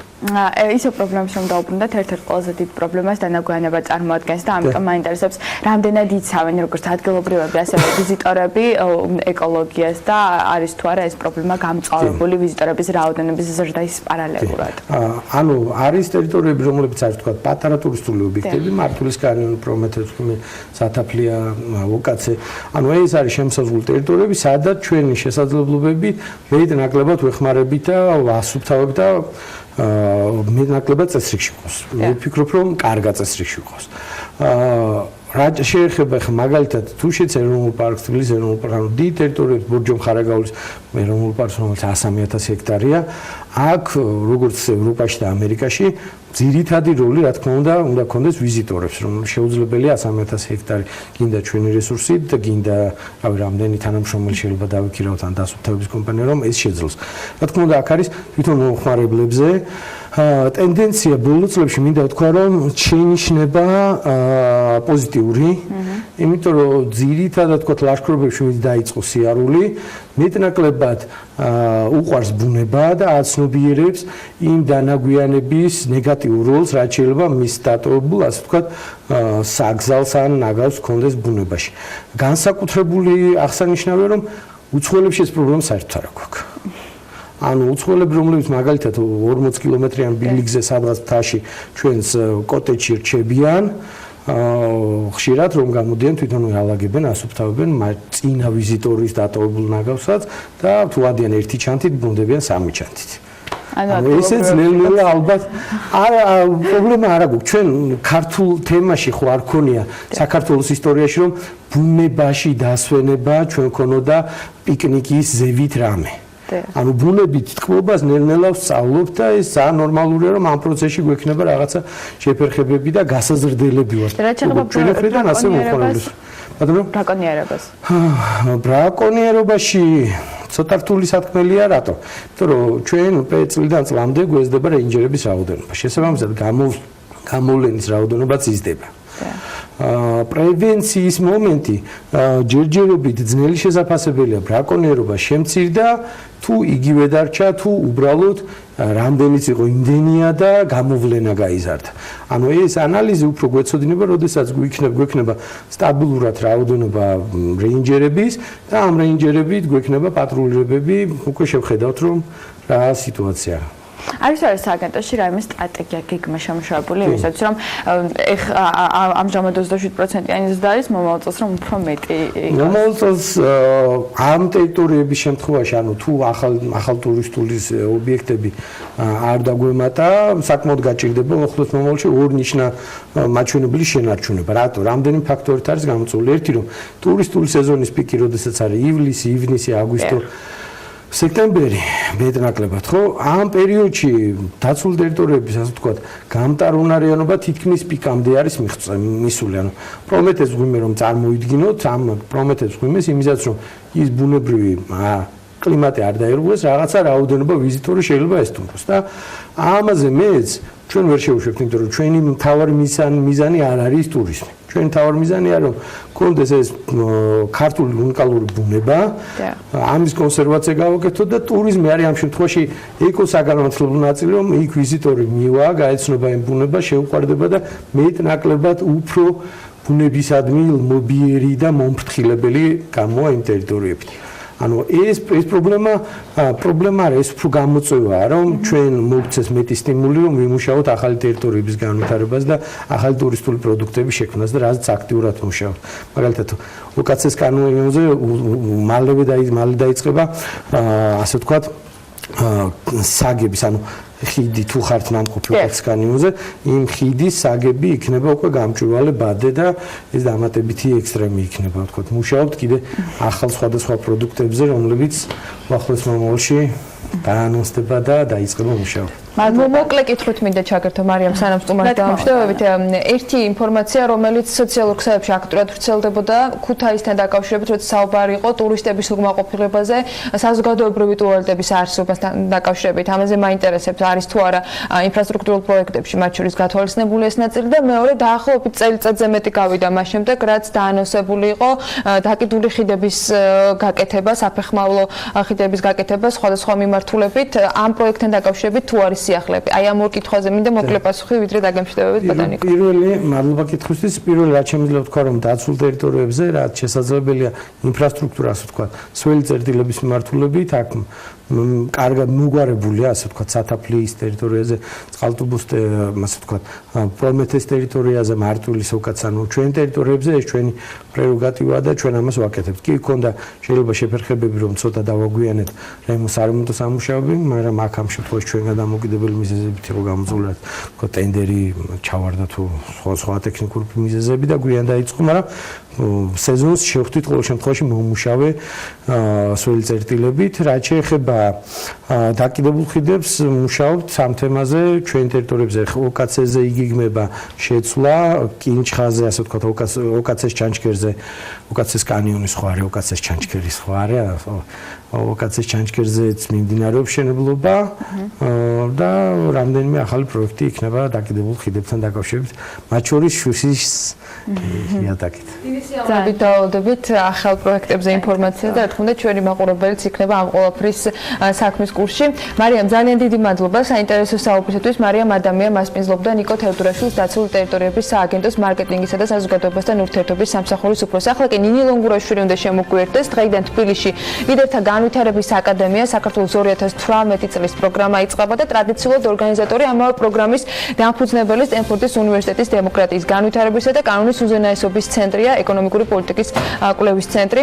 ნინი ლონგურაშვილი ესწრება დილიდან სწორედ ამ პროგრამის გახსნას და ის პირდაპირ ეთერში გვერდება ნინი დილა მშვიდობის.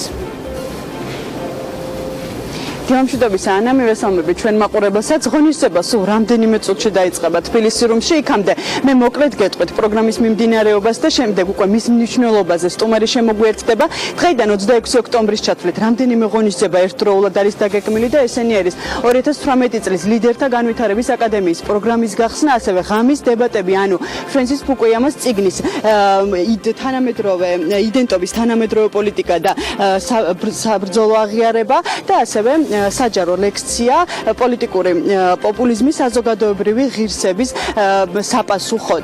ჩვენთან ერთად უკვე არის ეკონომიკური პოლიტიკის კვლევის ცენტრის აღმასრულებელი დირექტორი ნინო ევგენიძე.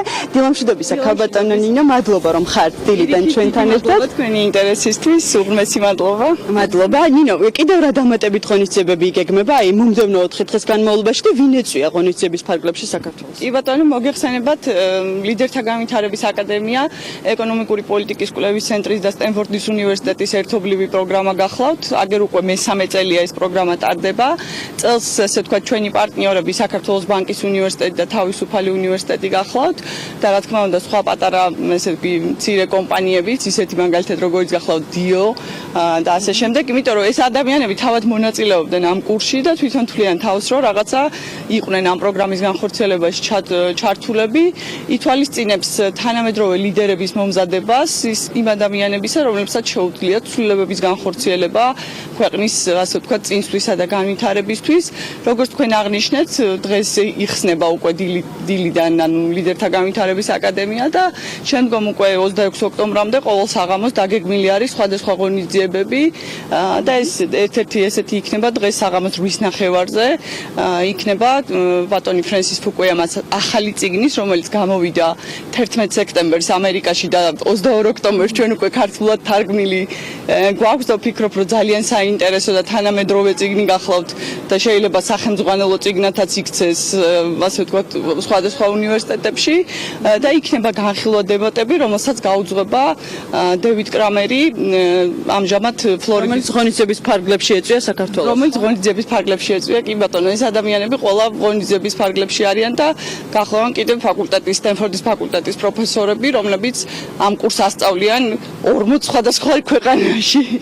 ძალიან დიდი მადლობა. დიდი მადლობა თქვენ ინტერესისთვის და ვფიქრობ, რომ დღეს საღამოს ღამის დებატები ფრენსის ფუკუიამას და ვისაც აქვს ამის სურვილი, რომ თან წიგნი იქონიოს და თან კითხვები დაუსვას მიმდინარე პოპულიზმის და მიმდინარე პოლიტიკის თაობაზე, ვფიქრობ, რომ უნიკალური შანსი იქნება. ყველასთვის კარი ღია. ყველასთვის კარი ღია. დიდი მადლობა რომ იყავით დილიდან ჩვენთან ერთად. მე კი მაყურებელს შევახსენებ, რომ დღეიდან მომდევნო 4 დღის განმავლობაში სტენფორდის უნივერსიტეტის დემოკრატიის, განვითარების და კანონის უზენაესობის ცენტრი ეკონომიკური პოლიტიკის კვლევის ცენტრთან ერთად რამდენიმე ღონისძიებას ერთდროულად მასპინძლობს თბილისში. პროგრამა საქართველოში 2016 წლის გაზაფხულზე პირველად ჩატარდა და მას შემდეგ უკვე 3 წელია რაც იმართება.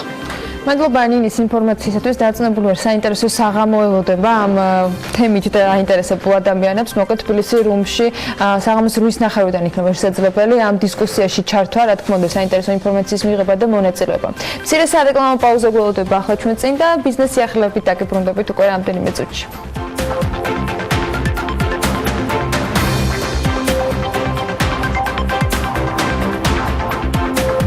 IMF 2018 წლის ბოლოსთვის 5.5%-იანი ეკონომიკური ზრდის პროგნოზს აკეთებს. შლუმბერგერ რუსთაველი კომპანია საქართველოში გაზის ძიების სამუშაოებს იწყებს.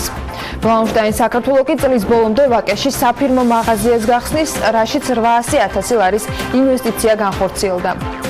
ბიზნეს სიახლეებით დავბრუნდით საქმიანი დილის ეთერში. IMF 2018 წლის ბოლოსთვის 5.5%-იანი ზრდის პროგნოზს აკეთებს.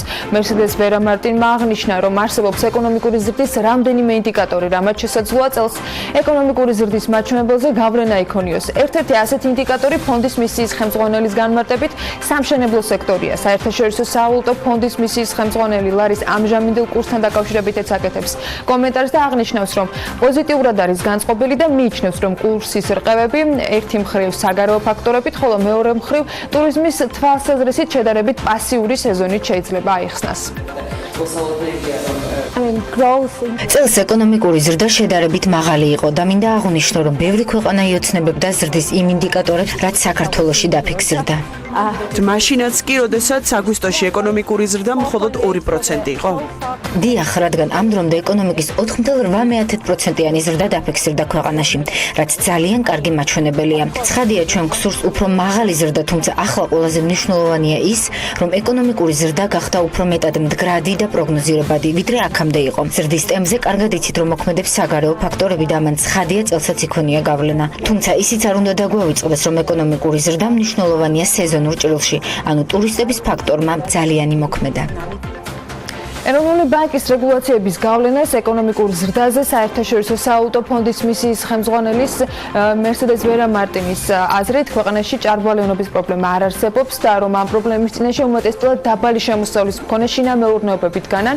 ის ამბობს, რომ IMF-ის მისიის ხელმძღვანელის აზრით, თავად ფაქტი, რომ ქვეყანა ზემოთხსენებული პრობლემის წინაშე დგას ფინანსური სექტორის წინახის ქვეშ მოქცევას არ გულისხმობს, როგორც ის განმარტავს, ქვეყანას ჭირდება რეგულაციები ფინანსურ სექტორში იმ მნიშვნელოვანი როლიდან გამომდინარე, რა როლსაც ფინანსური სექტორი საქართველოს ეკონომიკაში თამაშობს და ასევე იმ რისკებიდან გამომდინარე, რომელიც ფინანსურ სექტორში დარღვევებს უკავშირდება, რომელსაც ამჟამად IMF-ი საქართველოში, როგორც თავად აღნიშნავენ, ჯამში ვერ ხედავენ. საქართველოში ყველა ეკონომიკური პროფილის უწყების მთავარი მიზანია შექმნას მდგრადი ეკონომიკა. დიახ, ჩვენ გვჭირდება რეგულაციები ფინანსურ სექტორში, რადგან აღნიშნული სექტორი ძალიან დიდ როლს თამაშობს ქვეყნის ეკონომიკურ გაძლიერებაში და ნებისმიერი შეფერხება ფინანსური სფეროს კუთხით, რომელსაც ჩვენ ამჟამად საქართველოში ვერ ვხედავთ, დარტყმას აყენებს ეკონომიკურ განვითარებას. ჩვენ ვხედავთ, რომ საბანკო სექტორი არის მომგებიანი და ლიკვიდური დღესდღეობით.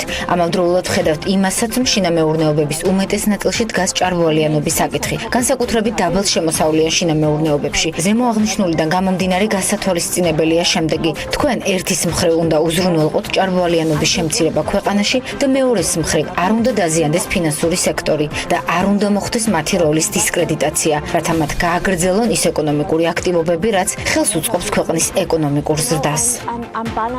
შლუმბერგერ რუსთაველი კომპანიამ საქართველოში გაზის ძიების სამუშაოები დაიწყო. ნავთობისა და გაზის კორპორაციის წარმომადგენლის თემურ გოჩიტაშვილის ინფორმაციით, გაზის მარაგების ძიება 5000 მეტრის სიღრმეში დანალექ ქანებში მიმდინარეობს, რაც პირველი შემთხვევაა საქართველოში.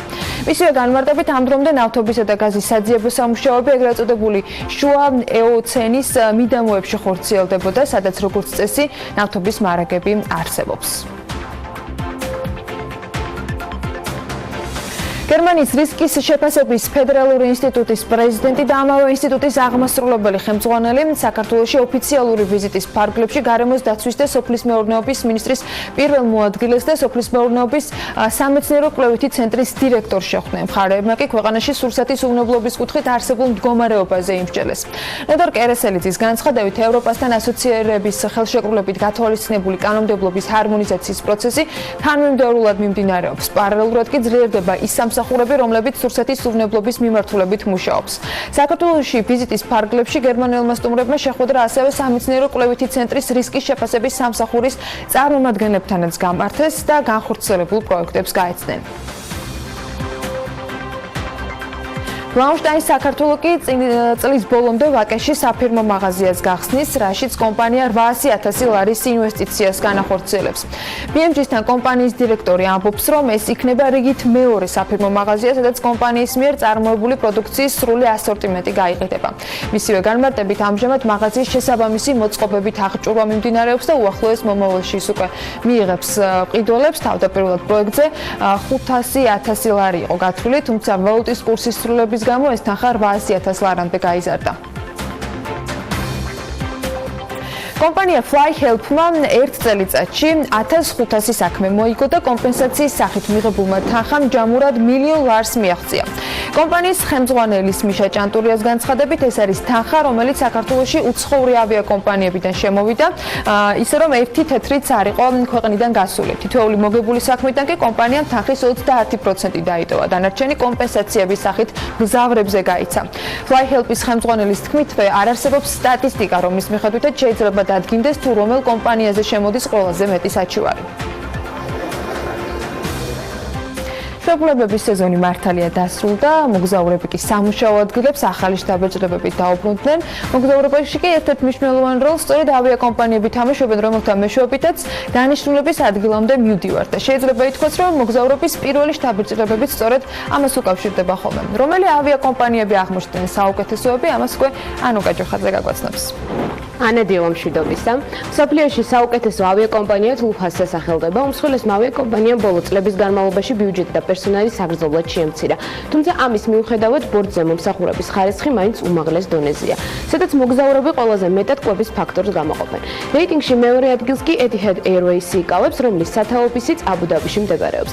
ავიაკომპანია ბიზნეს კლასის კომფორტული თვითმფრინავებითაა ცნობილი. Etihad Airways ამ ეტაპზე 100 მეტი მიმართულებით გადაფრინოს. Etihad Airways სინგაპურის ავიახაზები მოსდევს, რომელიც მაღალკვალიფიკაციური პერსონალის სიმრავლით ლიდერობს. ბორტის თავაზიანი და ყურადღებიანი თანამშრომლები, მრავალფუნქციური ტელევიზორები და ამას დამატებული კვება. ეს ის სერვისებია, რომლებიც სინგაპურის ავიახაზების მგზავრებს ყველაზე მეტად მოსწონთ. ხუთეულში ასევე მოხვდა სამხრეთ კორეის ავიაკომპანიაც Korean Air-ი, ადგილობრივი ავიაკომპანია, რომელიც გლობალური საავიაციო ალიანსის Sky Team-ის წევრია. როგორც ავიაკომპანიის მგზავრები ამბობენ, Korean Air-ს მათთვის ყველაზე კარგი შემოთავაზებები აქვს და ისინი ახერხებენ ბილეთები მისაღებ ფასებში შეიძინონ. ხუთეულს ავიაკომპანია Qantas-ი ასრულებს, ავსტრალიურ კომპანიას მგზავრები ერთ-ერთ ყველაზე უსაფრთხო ავიაკომპანიად მიიჩნევენ, რასაც ბორტზე უმაღლესი ხარისხის კვება და მომსახურება ემატება.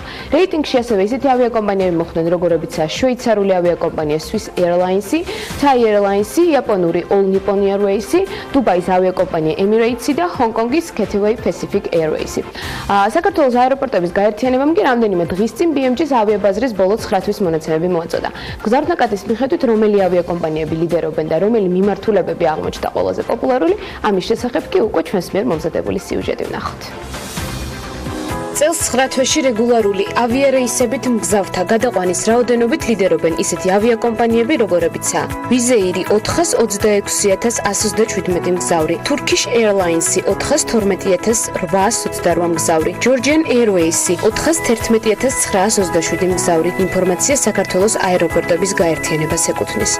ხოლო რაც შეეხება რეგულარული და ჩარტერული რეისებით გადაყვანილ მგზავრებს, ამ შემთხვევაში Georgian Airways 440,294 მგზავრით ლიდერობს, რომელსაც Turkish Airlines 438,798 და Wizz Air 426,127 მგზავრით მოსდევს. 2018 წლის ბოლო 9 თვის მონაცემებით ყველაზე მეტი მგზავრი პირდაპირ რეისით საქართველოს აეროპორტებიდან სტამბოლის მიმართულებით გაფრინდა და მათი რაოდენობა 455,917-ია. სტამბოლს მოსკოვი მოსდევს, რომლის შემთხვევაში მგზავრების რაოდენობა 430,480-ია. ხუთეულში ასევე მოხვდა თეირანი, კიევი და თელ-ავივი. ქუთაისის აეროპორტიდან კი ყველაზე მეტი ადამიანი ბერლინში გაფრინდა, რომელსაც ისეთი ქვეყნები მოსდევენ, როგორიცაა კიევი, მილანი, ბუდაპეშტი და ვარშავა. თემატურად ვაგრძელებ საქმიანი დილის ეთერს. ჩინური კაპიტალით დაფუძნებული ავიაკომპანია Mayway Airlines-ი ახალი მაჟორიტარი მეტწილად ხავს ავიაკომპანიას. კომპანიის 51%-იანი წინის მფლობელი ოფიციალური მონაცემებით კომპანიის კომერციული დირექტორი იგორ აფციაური გახდა, რომელიც ახლა ჩვენ სტუდიაში იმყოფება. დილა მშვიდობს ბატონო იგორ, მადლობა. პირველ რიგში საქმიან დილაში მობრძანებისთვის მონაცემების გადაცემაში.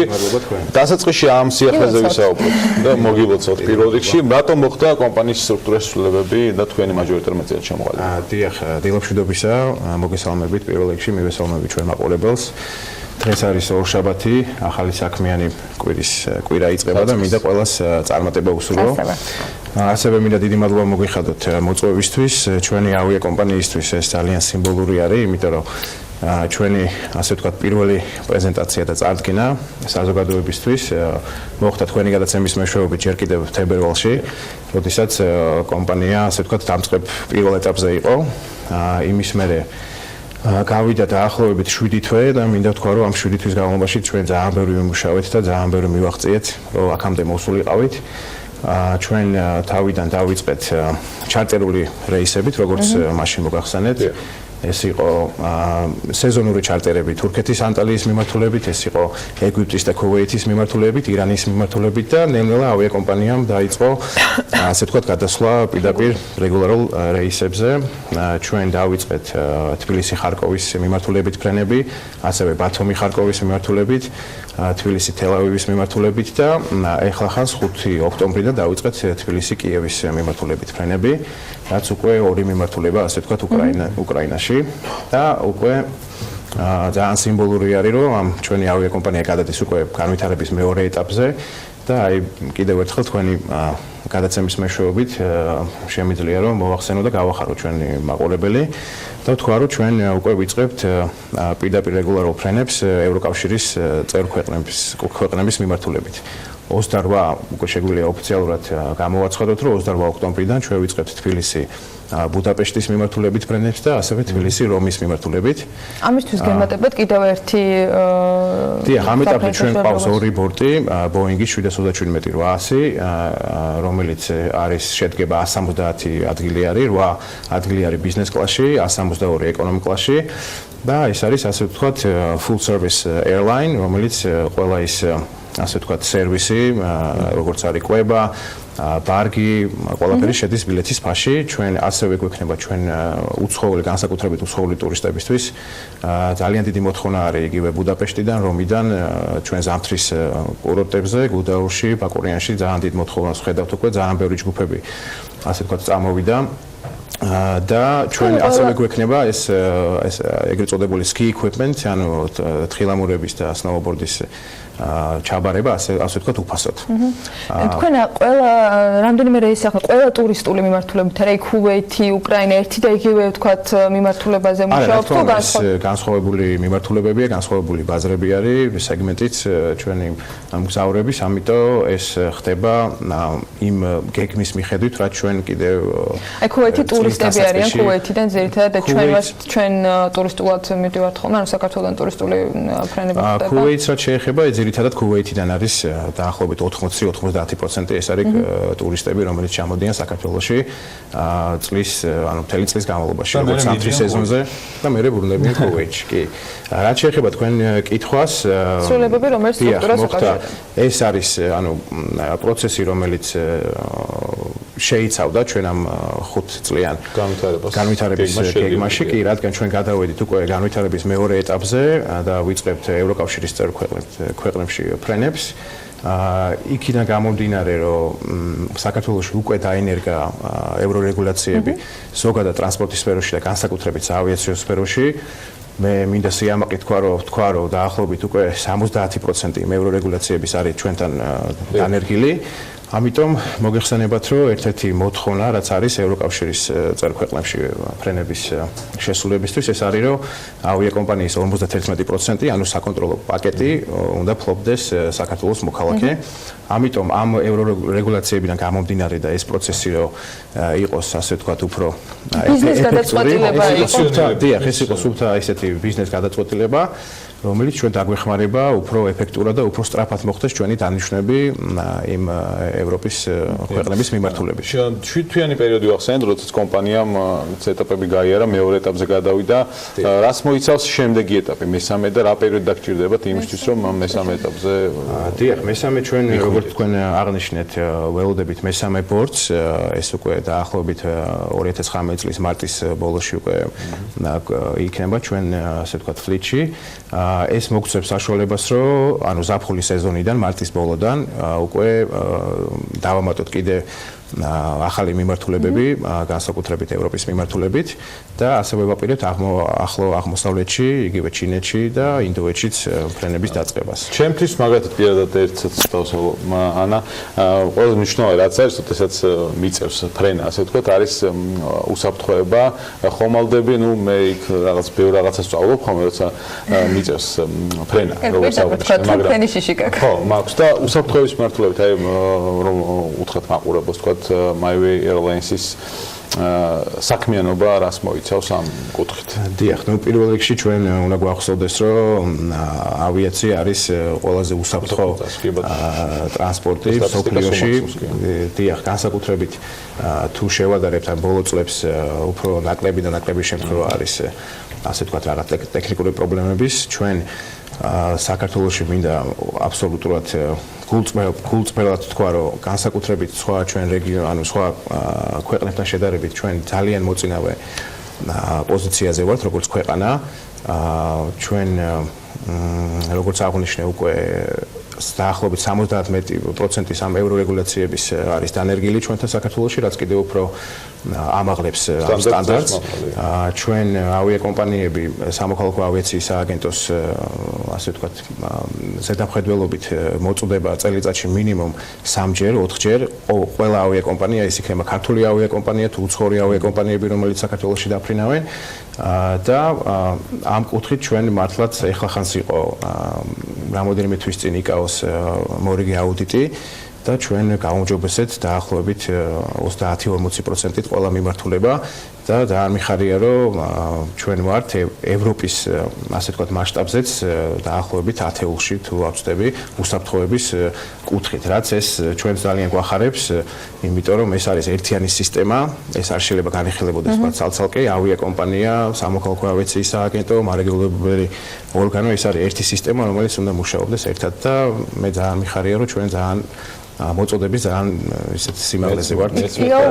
რაც შეეხება ჩვენ ბორტებს, ესეც მინდა გაგახაროთ და გითხრათ, რომ ორივე ბორტი, რომელიც ჩვენივე ფლობელობაშია, არიან ძალიან ტექნიკურად გამართული 2009 წლის, 2008 წლის ბორტები არის, რომელიც სიახლე არის ჩვენ ბაზარზე, მანამდე არავის არ ყოლია ესეთი, თქვათ, ახალი ბორტები, ის მესამეც, რომელსაც ველოდებით, ისიც სავარაუდოდ იქნება 2011 წლის გამოშვების, რაც არის საკმაოდ უახლესი ბორტები და ძალიან მახარებს. ან სიუჟეტი მოგზაურების გემოვნებაზე მოამზადა, რომელიც ერთად საჭმელს უკავშირდება ხოლმე, როგორც აღმოჩნდა, ეს ერთ-ერთი მთავარი გადამწყვეტი ფაქტორი ყოფილა კომპანიის არჩევისას. თქვენ შემთხვევაში რა სიახლეები შეიძლება იყოს, ან როდის გელოდოთ ამ სიაში რომ მოხდეს მავერელასი? დიახ, ჩვენ როგორც მოგახსენეთ, ვართ full service ავიაკომპანია, სადაც შედის რა თქმა უნდა კვებაც, როგორც ბიზნეს კლასში, ასევე ეკონომ კლასში, ჩვენ გვაქვს ძალიან კარგი სერვისი, ჩვენ თავაზობთ ჩვენ ქართველ მგზავრებს და ასევე უცხოელებს მაგალითად ძალიან კარგ ქართულ მენიუს და ასევე ქართულ ღვინოს, როგორც წიწელს, ასევე თეთრს, რომელიც არის შეუზღუდავად მიეწოდება ჩვენ ეკონომ მგზავრებსაც და აბსოლუტურად ყველა, ვისაც ერთხელ მაინც უფრენია ჩვენი ავიაკომპანიით, ყველა აბსოლუტურად არის ძალიან გაუმფრენი ჩვენი მენიუთი და კარგი, და ამ სიაში დავალოდებით თქვენი ავიაკომპანიის გამოჩენას. მალე მოვხდებით. და იმედია, რომ ეს ჩვენი მაყურებელი ჩვენგან გაიგებს ამასაც აუცილებლად, მაგრამ მე მინდა კითხოთ აეროპორტის მომსახურებაზე. რაღაცა ეტაპზე იყო საუბარი, რომ პრობლემები იყო იგივე ახალი ბოინგების განთავსების და ასე შემდეგ. დღეს რა არის, ანუ გაქვთ თუ არა რაიმე სახის პრობლემა ოპერირებისას აეროპორტში, იგივე ადგილის ან პარკირების ნაწილში და უახლოეს პერიოდში რა საჭიროებები გიდგათ იმისათვის, რომ თქვენი გეგმა, რომელიც ამ დროისათვის დროზე ადრესრულდება, იყოს ასეთივე წარმატებით მომავალში განხორციელებული? დიახ, ამ ეტაპზე ჩვენ არანაირი ასე ვთქვათ პრობლემები ან რაღაც შეზღუდვები არ გვაქვს. ჩვენ ეს იყო ჩვენი სტრატეგიული გადაწყვეტილება ავიაკომპანიის და მენეჯმენტის, რომ აგვეჩია თბილისი როგორც ჩვენი ცენტრალური ჰაბი ავიაკომპანიისთვის. ამიტომ ეს გათვლები ჩვენ მანამდეც ჰქონდა შესწავლილი და ვიცით თუ რა ეტაპზე და როდის განვითარდება ჩვენთან ერთად აეროპორტიც. ამ ეტაპზე ჩვენ მხოლოდ შეგვიძლია მადლობა გადაუხადოთ აეროპორტების გაერთიანებას, ასევე იმ კომპანიას, რომელიც ოპერირებს თბილისის საერთაშორისო აეროპორტით ტავს. ჩვენ ერთად მუშაობთ და ამ ეტაპზე ვიცი რომ კიდე ძალიან ბევრი რაღაცები არის დაგეგმილი მომავალში, რომელიც კიდე უფრო გაუმჯობესებს ამ ინფრასტრუქტურას. ჩვენ კომპანიის კიდევ თავარი სტრატეგია, რაც ჩვენ გვაქვს, ეს გვინდა რომ ამ 5 წლის განმავლობაში და მერეც ნელ-ნელა ვაქციოთ თბილისი მართლა როგორც სატრანზიტო კვანძად, ჰაბად. და თუ ეხლა მაგალითად დაახლოებით 3-4% არის მთელი მზარდნაკადის ტრანზიტული მგზავრები, გვინდა რომ ეს 3-4% დაახლოებით 5 წელიწადში გავზარდოთ და გავხადოთ 30-35%. რაც რა თქმა უნდა ძალიან მჭიდრო ურთიერთობას და მჭიდრო კავშირს მოიცავს თვითონ აეროპორტთან ეს ჩვენ ორივე ერთად უნდა განავითაროთ. რა თქმა უნდა, ეს ერთის მხრივ იქნება მოთხოვნის შესაბამისი და მეორეს მხრივ ალბათ თავად იმ სერვისიდანაც გამომდინარე, რომელიც თქვენ პირველი სტუმრობისას დაგვიანოსეთ, ეს იყო ტრანსატლანტიკური ფრენები. გეგმით კიდევ ერთხელ მაინტერესებს, ხომ არ გადმოიწიათ არიღმა, როცა შეიძლება საქართველოსთან ვიფრინოთ შეერთებული შტატების მიმართულებით. დიახ, თუ იმ ტემპებით ასე ვთქვათ, განვითარდით და ვიმუშავეთ როგორც ახლა გვაქვს, რა თქმა უნდა, ეს შეიძლება ოდნავ უფრო მალეც მოხდეს. თუმცა ჩვენ აქ უნდა გვახსოვდეს, რომ ჩვენ პირველ რიგში უნდა მოვიპოვოთ ამერიკის შეერთებულ შტატებში ფრენებისთვის გარკვეული ლიცენზია, რომელიც უკვე არ იქნება მხოლოდ ავიაკომპანიებზე და ამ შემთხვევაში ჩვენზე დამოკიდებული. ეს არის ქვეყანამ უნდა მოიპოვოს, ანუ დაახლოებით არის 1 წლიანი წელიწადნახევრიანი პროცესი, სანამ ჩამოვლენ გარკვეული წარმომადგენლები ამერიკიდან, FAA-ის ორგანიზაციიდან ჯერ ჩვენ უნდა ვიყოთ როგორც მთელი სისტემა საავიაციო ამისთვის მზად. ეს ნიშნავს, რომ უნდა შემოსწროს თვითონ სამოქალაქო ავიაციის სააგენტო, აეროპორტები, ნავიგაცია, მთელი ასე ვთქვათ ეს ინფრასტრუქტურა. კარგად შეგვიძლია ბიუროკრატიული პროცესი ისე. დიახ, და უკვე მე ბოლოს მოწდება ის კონკრეტული ავიაკომპანია, რომელსაც ვთქვათ აქ პრეტენზია რო იფრინოს ამერიკის შეერთებულ გარემოს რაც შეეხება კონკურენციას იგივე საფასო სეგმენტში ამაზეც მინდა კითხოთ. თქო შორის მე ვნახე რამდენიმე შეთავაზება, რომელიც თქვენ ერთ-ერთი მათგანი თქო იტალია საქართველოს სარაგბო მატჩია და იქ არის შეთავაზება თქვენი ავიაკომპანიის გაკეთებული, რომელიც საკმაოდ საინტერესოა და ნუ ფასის კუთხითაც შევხედოთ მიმზიდველი. საფასო სეგმენტში როგორია კონკურენცია და თქვენ ამ კუთხით ამას თუ აქცევთ, ასე ვთქვათ, ყურადღებას, მით უმეტეს full service ავიაკომპანიას full service ავიაკომპანია ხართ. დიახ, რა თქმა უნდა, საბედნიეროდ საქართველოში ძალიან დიდი კონკურენცია ამ სფეროში. დაფრინავს ყველანაირი ტიპის ავიაკომპანია უკვე. ჩვენ გვაქვს 3 აეროპორტი, რომელიც აქტიურად არის დატვირთული და თავაზობს ჩვენ მგზავრებს და მომხმარებელს აბსოლუტურად სხვადასხვანაირ პროდუქტს. ეს არის თბილისის აეროპორტი, რომელიც არის ძირითადი აეროპორტი და სადაც დაფრინავენ უფრო full service ავიაკომპანიები. ქუთაისი, რომელიც ბოლო წლებში პოზიციონირებს როგორც ასე ვთქვათ low cost აეროპორტი და ბათუმის აეროპორტი, რომელიც ასე ვთქვათ ესეც უფრო სეზონური აეროპორტია და შესაბამისად ეს აეროპორტები იზიდავენ იმ სხვადასხვა ავიაკომპანიებს, რომელთაც სხვადასხვა ბიზნეს მოდელი აქვს. ეს ძალიან კარგია, იმიტომ რომ ეს მოქმედებს ფასებზეც, რა თქმა უნდა. ჩვენ რადგან ეს სტარტაპი არის და პირველი წელია, რაც ჩვენ მოღვაწეობთ, რა თქმა უნდა, ჩვენ რომ მოვიზიდოთ გზავრები, ვთავაზობთ ძალიან ხელსაყრელ და ძალიან დაბალ ფასებს. შემილია მაგალითად თბილისი თელ-ავივის მაგალითი მოვიტანო, ჩვენ შეგვიძლია შევადაროთ გასული წლის თქვათ average ანუ საშუალო ფასები. თუნდაც მაისამდე სანამ ჩვენ დავიწყეთ პირდაპირ ფრენები, ეხლა რო შევადაროთ ჩვენი შემოსვლით ბაზარზე დაახლოებით 30%-ით დაეწია ფასები, რაც კიდევ უფრო კარგი არის ჩვენ საბოლოო ანუ მომხმარებლებისთვის, მგზავრებისთვის, რისთვისაც ჩვენ მუშაობთ და მოღვაწეობთ, რა თქმა უნდა. და ეს ჩვენ ახლა კიევშიც დავიწყოთ ფრენები 5 ოქტომბრიდან, იქაც შეგვიძლია შევამოწმოთ, ნახოთ რამდენად დაიწია ფასები იგივე იმ უკრაინულ ავიაკომპანიებისგანაც, რომლებიც დაფრინავენ. ამიტომ რა თქმა უნდა ჩვენ ამას ვითვალისწინებთ, განსაკუთრებით ჩვენ ოპერირების პირველ წელს და მაქსიმალურად ვცდილობთ, რომ ფასები იყოს ძალიან კონკურენტული და მისაღები, რა თქმა უნდა, არა სერვისის და არა უსაფრთხოების და ხარისხის ხარჯზე, რა თქმა უნდა. წარმატებას გისურვებთ. იმედია რომ ევროპის ჩემპიონატზე როცა გავა საქართველოს საფეხბურთო ნაკრები, იქაც შეთავაზებები იქნება შემოქმედების. ორი სიტყვითაც დავამატებთ თქვენ აღნიშნეთ ჩვენი რაღაცნაირად ისე მოხდა რომ ჩვენ ჩავებით ანუ სპორტულ ჩვენ ცხოვრებაშიც გვინდა რომ ამითი კიდე ერთხელ სტიმულირება მივცეთ ჩანსახ ცხოვრებას. ჩვენ დავიწყეთ ძალიან წარმატებით ურთიერთობა საქართველოს ფეხბურთის ფედერაციასთან. ჩვენ ვართ ოფიციალური გადამზიდავები. უკვე ძალიან გვიხარია რომ 4 თამაშიდან რაც ჩვენ დავიწყეთ, ანუ კაი ფეხით შემოვედით მაგათაც ურთიერთობაში 4 თამაში მოვიგეთ. უკვე ალბათ 90%-ით გასულები ვართ ჯგუფიდან და მომავალ წელს 100%-ით გასულები ვარ და მომავალ წელს კიდევ უფრო დაემატება თამაშები და რაც შეეხება რაგბს, ესეც ძალიან ისტორიული თამაში იქნება ჩვენთვის იტალიაში, იმიტომ რომ მოგეხსენებათ რომ იტალია ერთ-ერთი ძირითადი კონკურენტია ჩვენთვის ამ ექსტრა ესე განვიხილავთ და იმედია წარმატებები მინდა უსურვო. ჩვენ მაგათანაც დავიწყეთ ასე ვთქვათ პარტნიორობა.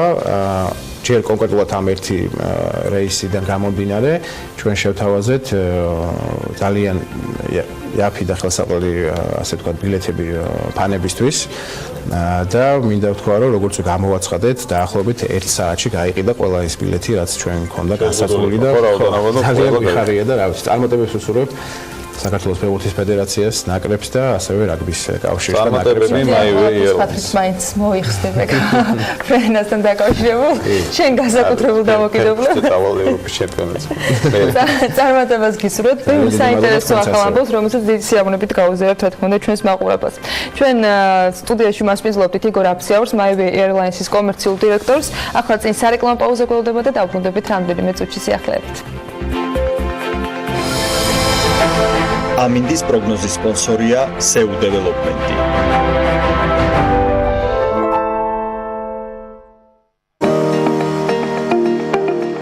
ამინდის პროგნოზის სპონსორია სადაზღვევო კომპანია უნისონი. თავისუფალი დაზღვევა თქვენი სიმშვიდისათვის.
ამინდის პროგნოზის სპონსორია სრულად დეველოპმენტი.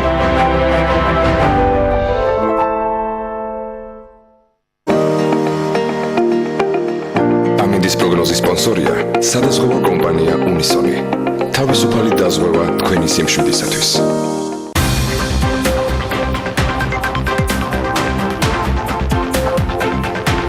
ერთი ამერიკული დოლარის შეძენა ოფიციალური კურსის მიხედვით დღეს 2 ლარად 69 თეთრიდან არის შესაძლებელი. ლარმა ბოლო დღეების განმავლობაში 2018 წლის გაუფასურების რეკორდული მაჩვენებლები დააფიქსირა. საინტერესოა რა მდგომარეობა სავალუტო ჯიხურებში და როგორია ეროვნულ ვალუტასთან დაკავშირებით პროგნოზები. ამაზე თათია ჩაფიჩაძე უნდა შემოგვერდეს ახლა პირდაპირ ეთერში სასაუბროთ. თათია, დილა მშვიდობის.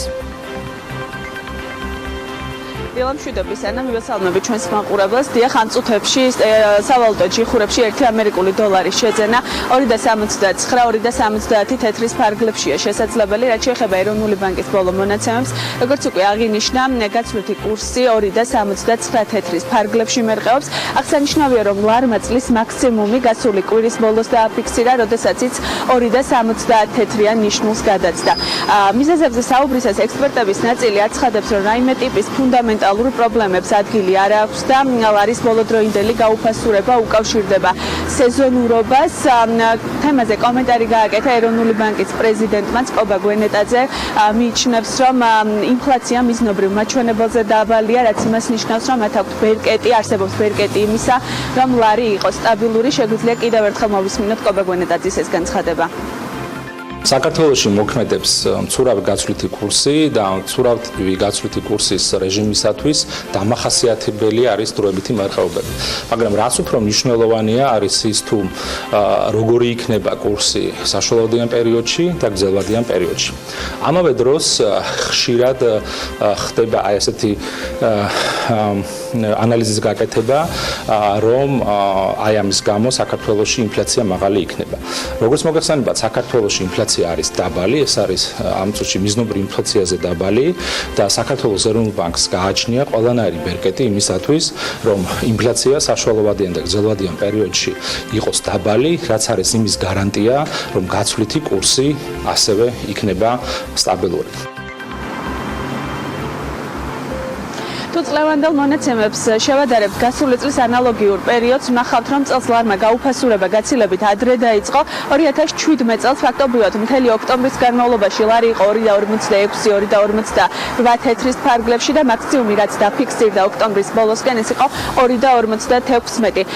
იგივე მდგომარეობა რაც ნიშნულზე რაც დღეს არის ლარი დაფიქსირდა 2017 წელს ნოემბრის ბოლოს. მიზეზებზე საუბრისას მაგალითად ექსპერტი ზვიად ხორგუაშვილი აცხადებს, რომ მიზეზი ორგვარია, მოკლევადიანი და გრძელვადიანი. გრძელვადიან პერიოდში მთავარი პრობლემა უკავშირდება მთავრობის არასწორ ეკონომიკურ პოლიტიკას, რაც შეეხება მოკლევადიან მიზეზებს. ერთ-ერთი მთავარი საკითხი, რაზეც ხორგუაშვილი ამახვილებს ყურადღებას, უკავშირდება მოახლოებულ საპრეზიდენტო არჩევნებს და იმ მოლოდინებს, რაც საზოგადოებას გააჩნია. ასევე ზვიად ხორგუაშვილი აცხადებს, რომ ლარის გაუფასურების მიზეზი შეიძლება იყოს ბიუჯეტიდან ლარის არასწორი ხარჯვაც და ასევე ის რეგულაციები საბანკო მიმართულებით, რაც გაზაფხულიდან მოყოლებული მოქმედებს. ჩვენ ხედავთ, რომ განსხვავებული წლების მანძილზე მთავრობის ეკონომიკური პოლიტიკა არ იცვლება და შესაბამისად კურსი სულ უფასურდება. ეს ერთი, ხოლო რაც შეეხება მოკლევადიან მიზეზებს, პირველი რაც შეიძლება გამოყოთ ეს არის მოლოდინები, რომელიც უკავშირდება საპრეზიდენტო არჩევნებს და ყოველთვის არჩევნების წინ, როდესაც მოლოდინია მათ შორის ეკონომიკური არასტაბილურობის, ესეთი რაღაც ნორმალურია. მეორეს მხრივ ჩვენ შეგვიძლია ვივარაუდოთ, რომ მთავრობამ, რომელმაც პირველ 8 თვეში ძალიან ბევრი ლარი ვერ აითვისა ბიუჯეტის თვალსაზრისით, შესაძლებელი არათანაბარი ხარჯვა იწევდეს ამ კურსის გაუფასურებას და ეს ყოველთვის ასე ხდებოდა, როდესაც მთავრობა ვერ ხარჯავდა ფულს და მესამე ამ ყველაფრის ერთ-ერთი მთავარი მიზეზი შეიძლება იყოს საბანკო რეგულაციები. ეროვნული ბანკის დაბალი ნდობა ეს არის ის ძირითადი მიზეზი, რაზეც ყურადღებას ამახვილებს ექსპერტი აკაკი ცომაია. ცომაია მიიჩნევს, რომ მთავარი პრობლემა ლარის გაუფასურებაში უკავშირდება სწორედ ეროვნული ბანკის მიმართ ნდობას. ასევე აკაკი ცომაია აცხადებს, რომ ბოლო პერიოდის განმავლობაში შემცირებულია უცხოური ინვესტიციები, რაც ერთგვარად არის ლარის გაუფასურების მიზეზი. მოლოდინი არის ძალიან მნიშვნელოვანი ფაქტორი, რომელიც სინამდვილეში ქმნის ისეთ პირობებს და გარემოებებს, რომ ადამიანებს უბიძგებს კონკრეტული ქმედებისაკენ, რაც იწვევს რეალურად ლარის გაუფასურებას. გარდა ამისა, არის უკვე მონაცემები წინასწარი იმისი, რომ სავაჭრო ბალანსის დეფიციტი გაიზარდა და ტურიზმიდან გზავნილებიდან, ფულად გზავნილებიდან და სხვა წყაროებიდან, ექსპორტიდან, საიდანაც ხდება ვალუტის შემოდინება, ვერ აბალანსებს იმ ნაზრს, რაც უარყოფს, რაც იმპორტის ნაზრს უკავშირდება. მიმდინარე წელს ლარი 2.61 თეთრიან ნიშნულზე ნარჩუნდებოდა ფაქტობრივად მთელი სექტემბრის განმავლობაში, რაც შეეხება გაუფასურებას. ლარმა გაუფასურება 10 ოქტომბრიდან დაიწყო და როგორც უკვე გითხარით, დღევანდელი მონაცემებით ოფიციალური გაცვლითი კურსი 2.79 თეთრის ფარგლებშია.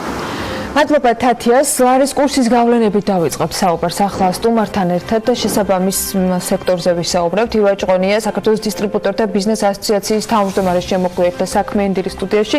ილვა, დილა მშვიდობის, მოგესალმები.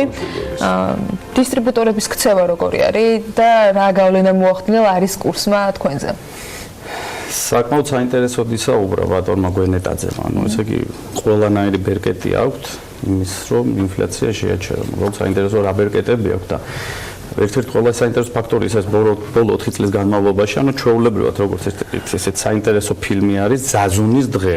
ხო, ადამიანი ყოველ დილას იუძებ და ერთი და იგივე ხდება, ყოველ შემოდგომაზე, ვიწყება თქო ოქტომბერში, ხან სექტემბერში დაიწყო, ჩვეულებრივად ერთი და იგივესთან გვაქვს საქმე, რომ უფასურდება ლარი. ჩვენ სექტორში ნაკლებად სავარაუდოა, რომ ვინმეს ქონდეს ჭარბი ქეში, იგივე ლარის სახით, რომ წინასწარ მოხდეს ვალუტის შეძენა, უცხოური ვალუტის დარეზერვება, ან თუნდაც პროდუქციის სახით შეძენა და ამან თქვა გამოიწვევს, იმიტომ რომ შარშანი ესეთი აზრიც ხო, რომ თქვა რიტეილერებმა არა, სადისტრიბუციო კომპანიებმა არა, მოკლედ შესყიდვა მოხდა, ასე შემდეგ, ვერც საწვავს ვერ იყიდიან, მაგრამ რაოდენობს, არ არსებული უბრალოდ მაქელა საბრუნავი საშუალება არ არსებობს და აკლაზე შეიძლება ფასი შეიცვალოს, ან ზოგადად პროდუქტ, ან წარმოუდგენელია, მოდით ამას არ დაუჯეროთ, იმიტომ რომ ეს უბრალოდ შეცდომაში შეიყვანს. რაც შეეხება ინფლაციას, ფასების ცვლილებისგან ნებისმიერი სადისტრიბუციო კომპანია თავს იკავებს. ახლა თუ არ ჩავთვლით ისეთ სენსიტიურ პროდუქტზე, რომელიც არის ყოველდღიური მოხმარების და ფაქტურად ყოველდღიურად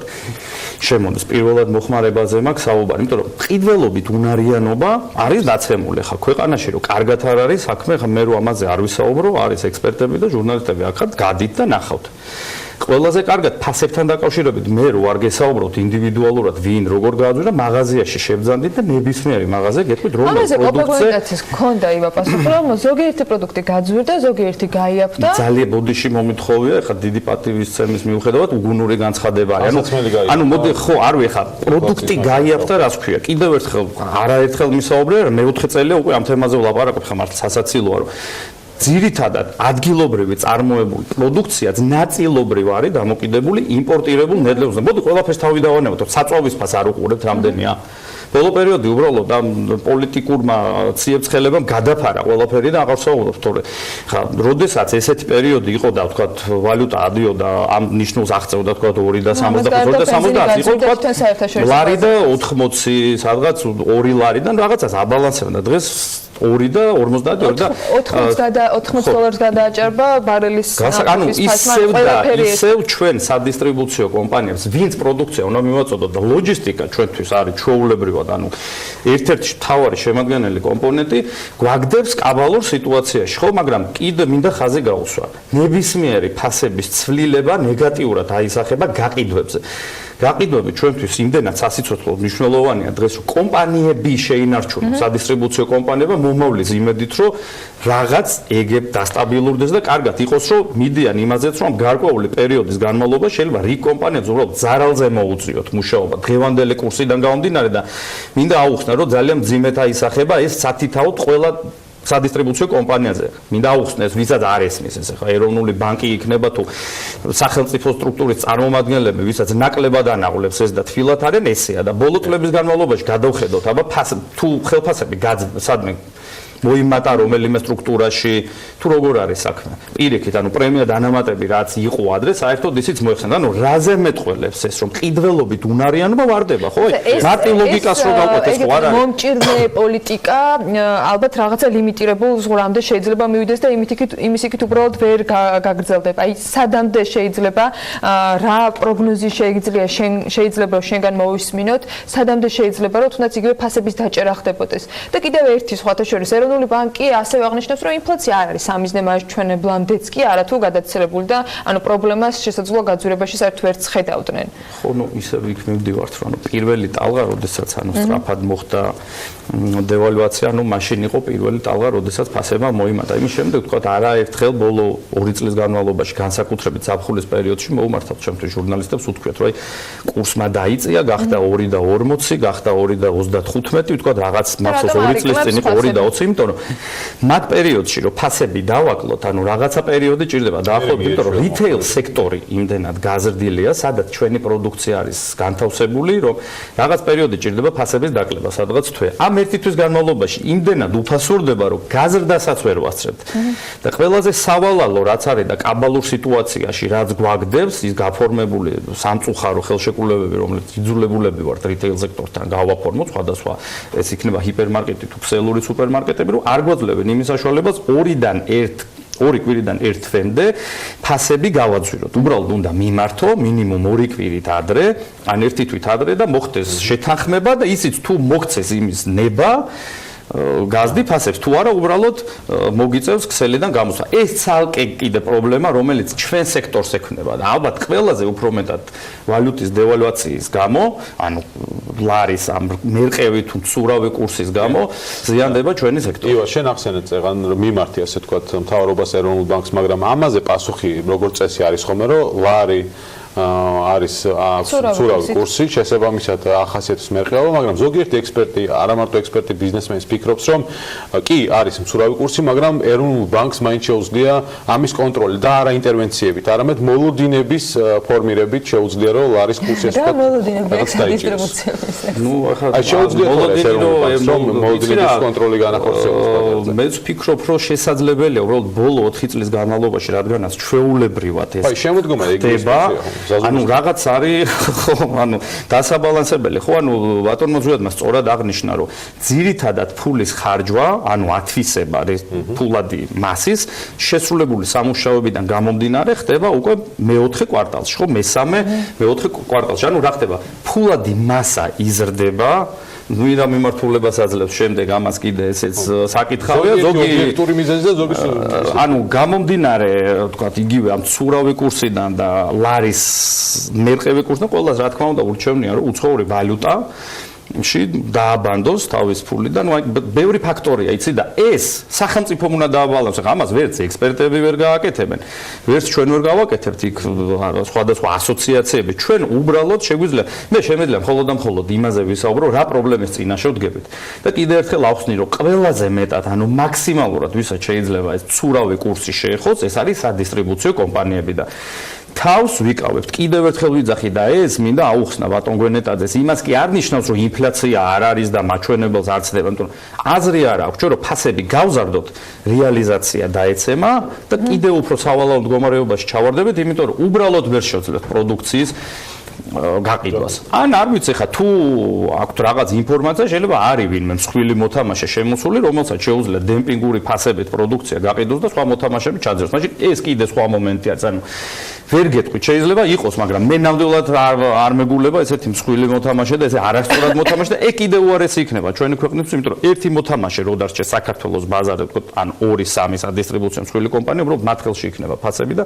მე ნახეთ თქვენ უკვე კიდე ერთი თემა მინდა ეს წერნულ ბანკს უკავშირდება პრინციპში კიდე უფრო მეტად ვიდრე გიოლარის კურსთან დაკავშირებული საკითხები შეხარ ერთ-ერთი ხელმომწერი იმ განცხადების რომელთაც ბიზნეს ასოციაციებმა ეროვნულ ბანკს მიმართეს რომელიც ეხება 1 ნოემბრიდან ასამოქმედებელ რეგულაციებს ჩვენ ეტაპობრივად ვცადეთ რომ ყველა ხელმომწერთან ყველა იმ ადამიანთან ვისაც რაიმე სახის კომუნიკაცია ჰქონდა ეროვნულ ბანკთან ეს კითხვა დაგვესვა რა პრობლემას შეუქმნის ეს ახალი რეგულაციები და სათხედავ გამოსავალს ერთის მხრივ ჩვენ მოვისმენთ საბანკო ასოციაციისგან რომ ეს შეიძლება იყოს გადავადება ან გაუქმება რაზეც იყო მე კომენტარები რომ ეს ერთგვარი შანტაჟი შეიძლება იყოს გოგბაგოენტაძე ამს რომ საერთოდ არ იცით რა წერია შიგნით იმიტომ რომ რაღაცეები შეიცვალა შენ რა ინფორმაცია გაქვს რა რეგულაციების ამოქმედება ეგეგმება 1 ნოემბრიდან და ის რაც ვიცით იქიდან გამომდინარე რა შეიძლება იყოს საუკეთესო ვარიანტი რომ ბიზნესი არ აღმოჩნდეს პრობლემის წინაშე ბანკები და მომხმარებლები საუკეთესო ვარიანტი საერთოდ უარი უნდა თქვა იმ რეგულაციაზე ვთქვათ რომელიც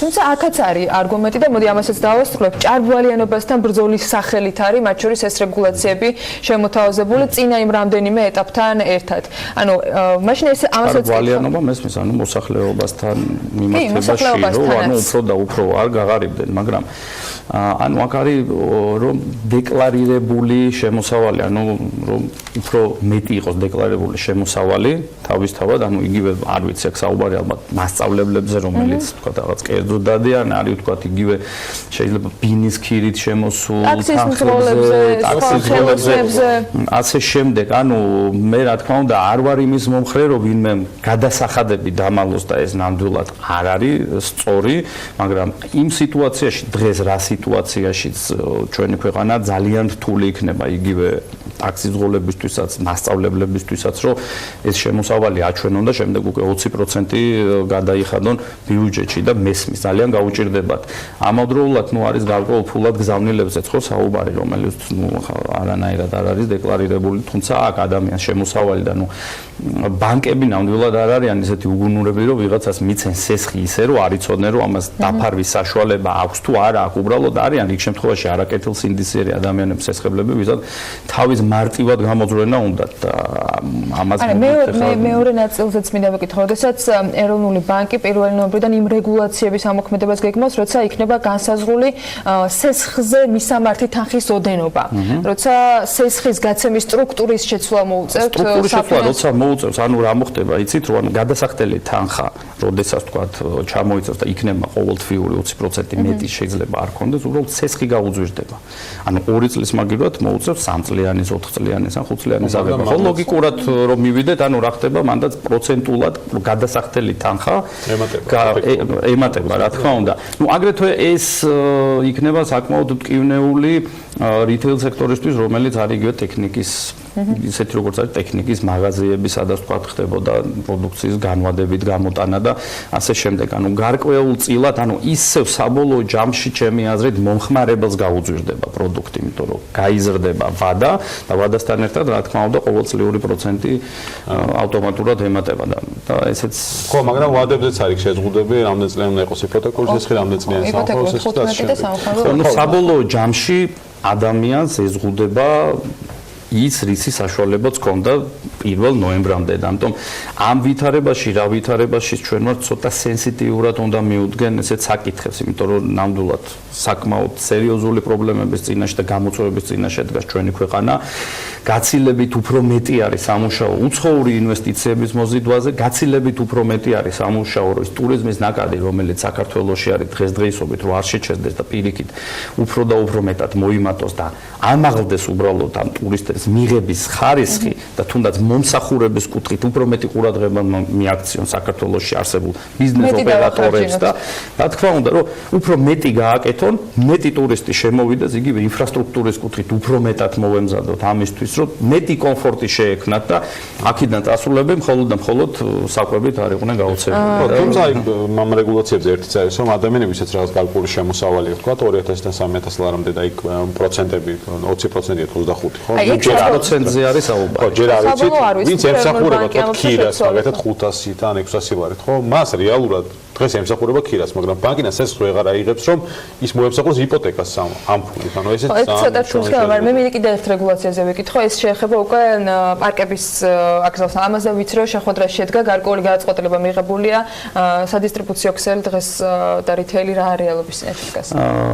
ნამდვილად მე განსაკუთრებით მინდა ბატონ ირაკლის გადაუხადო მადლობა ლექვინაძესთან იყო შეხვედრა დისტრიბუტორთა ბიზნეს ასოციაციის და ეს ანგარიში მოვისმინეთ. კი ვიყავი და ზუსტად ამ შეხვედრის შემდეგ დაახლოებით ერთ კვირაში 10 დღეში იყო შეხვედრა სოფლის მეურნეობის მინისტრთან და ნუ ეს გადავადა დაახლოებით 6 თვით, რაც იმის საშუალებას მიცემს, რომ არსებული ნაშთები რაც რა თქმა უნდა ამ რეგულაციის წინააღმდეგ ჩვენ არ მივდივართ, პირიქით უბრალოდ აქ იყო საუბარი გარკვეული ტიპის განმარტებაზე, იმიტომ რომ იგივე იქ იყო ნაგვის პარკებზეც საუბარი, რომელსაც აქვს უბრალოდ ხელმოსაკიდი, ანუ ეს განმარტება იყო იქაც ჩაწერილი და ჩვენ უბრალოდ დაზუსტება გვინდოდა, რამდენად შეეხებოდა ნაგვის პარკებს და თქვა და არა მხოლოდ იმ პარკებს, რომლებიც არის გაყიდვაში ჩვეულებრივად, როდესაც სამოქალაქო აგრეთვე ამ შეხვედრაზე საკმაოდ საინტერესო თემა იყო ნარჩენების მართვასთან დაკავშირებით, შემდეგ უკვე შეხვედრაც ჰქონდა სოფლის მეურნეობის სამინისტრომ ცალკე მოაწყვე, იმიტომ რომ 2019 წლის ბოლოდან გამოდის და წარმოებლებს თქვა ისე თქვი როგორც არის ზედაზენი, ნატახტარი,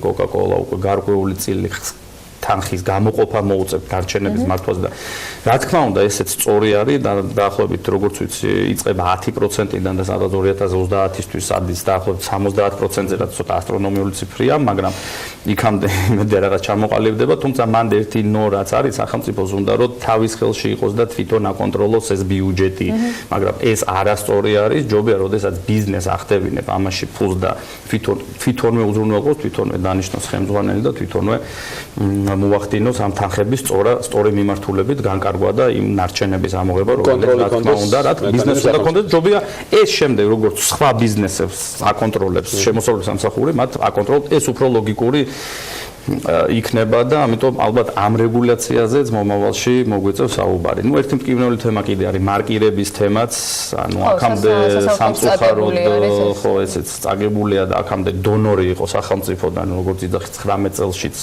დონორად მოგვევლინება, მაგრამ ნუ ეს საბოლოო ჯამში ისევ რჩება, მაშინ დეკრეტს აკონსტიტუციური თქვა არ ალკოჰოლი. ნუ არანაირი გზა არ რჩება. სამწუხარო რეალობა იქნება, რომ ფასები გაძვირდეს ამის შემდეგ. აი ეს იქნება ის რეალობა და უბრალოდ არის მოლოდინის რეჟიმში ყოველ წელს ელოდება ბიზნესი, როდის იტყვის სახელმწიფო უარს და გადადგავს იმ არაპოპულარულ ნაბიჯს და დატოვებს ერთ-ერთზე. აგრეთვე შემიძლია პასუხი მიღებული 2019-ში ბოლოს ვისგან მიიღეთ პასუხი, 2019-შიც იქნება სახელმწიფო ამ შემთხვევაში. ზოგადი შეპირება არის, ხარ დავკონკრეტდები, თუმცა ნუ რადგანაც ითქვა ეს დარწმუნებული ვარ, რომ ეს ესე იქნება. ნუ აგრეთვე მაინც მე ჩემი შეხედულება მაქვს იგივე საპენსიო რეფორმასთან დაკავშირებით, იმიტომ რომ ცალკე სტრუქტურა იქნება, ანუ სადაც თავმჯდომარე იქნება, რომელსაც უნდა კონდეს 15000 ლარი ხელფასის სახით, ანუ ბევრი შემაფერხებელი ფაქტორი არის, რაც რაღაც წილად ნეგატიურად აისახება ისევ ამიტომ ამაზე მე დავბრუნ. მივდივართ ლარა. და იმედია რომ ჩვენ შემდეგი შეხვედრა შედგება ლარის კურსთან დაკავშირებით უკეთესი ინფორმაციები გვექნება ჩვენი მაყურებლისათვის. ივაჭ ყონიას დისტრიბუტორთა ბიზნეს ასოციაციის თავმჯდომარეს მასპინძლობთ საქმიანი დილის ეთერში. მას ვემშვიდობებით. მცირე სარეკლამო პაუზა გვაქვს წინ და რამდენიმე წუთში დავბრუნდებით. კიდევ ერთი ძალიან აქტუალური და საინტერესო თემით ავტომობილების ტექნიკური ინსპექტორების გავლის ვალდებულებასთან დაკავშირებით შემოთავაზებულ სიახლეებზე უნდა ვისაუბროთ.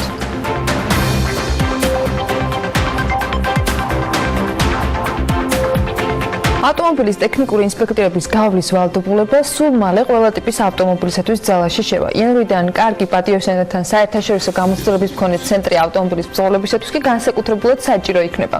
როგორც ამბობენ, ასეთ შესაძლებლობას დაინტერესებულ პირებს მთელი საქართველოს მასშტაბით სულ მალე Greenway საქართველოს მისცემს. ამ ეტაპზე კომპანიის მოსამზადებელი სამუშაოები აქტიურ ფაზაშია. წლის ბოლოსთვის საქართველოს სხვადასხვა რეგიონში 26 სადგური სრულმზადყოფნაში იქნება. პარალელურად ჩვენი ინფორმაციით 350 ახალი სამუშაო ადგილის შექმნა და Greenway საქართველოს გუნდის წევრების მოძიება მთელი საქართველოს მასშტაბით მიმდინარეობს. თეონა ჭკადუას მასპინძლობთ კომპანია Greenway-ის კომერციულ დირექტორს დილა მშვიდობის მოგესალმებით. თეონა, მადლობა რომ ხართ ჩვენს გადაცემაში. პირველ რიგში ვახსენეთ მოსამზადებელი სამუშაოები Greenway საქართველოში, რომელიც მიმდინარეობს აქტიურ ფაზაშია.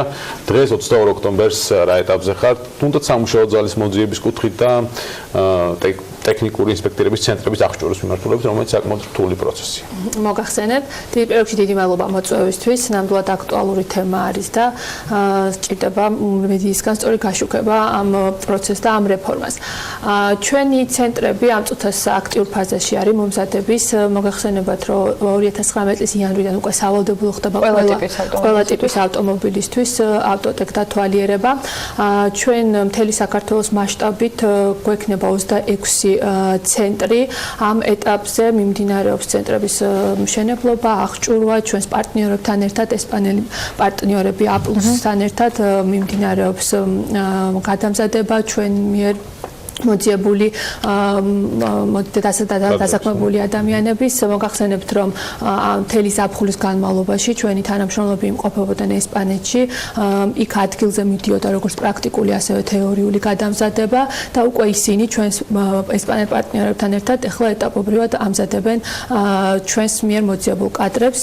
კადრების მოძიება აქტიურ ფაზაში არის. გადამზადება საქართველოში გრძელდება. ამ წუთას გადამზადება საქართველოში გრძელდება. ჩამოდიან ჩვენი ესპანელი პარტნიორები, მიმდინარეობს ინსტალაციები ჩვენს მიერ შეძენილი ტექნიკის და დეკემბრის ბოლოს უკვე 26-ვე ცენტრი პლუს 3 მობილური ხაზი მთელი საქართველოს მასშტაბით იქნება. საინტერესოა, რას ნიშნავს ეს მობილური ხაზი?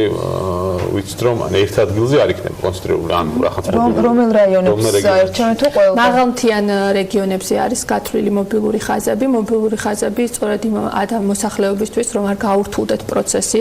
მოგახსენებათ, რომ ძალიან რთული არის ზამთარში განსაკუთრებით გადაადგილება, ჩამოსვლა ისეთ ადგილას, სადაც შეძლებენ გარდა იმისა, რომ დროის მომენტი არის რთული არის ჩამოსვლა.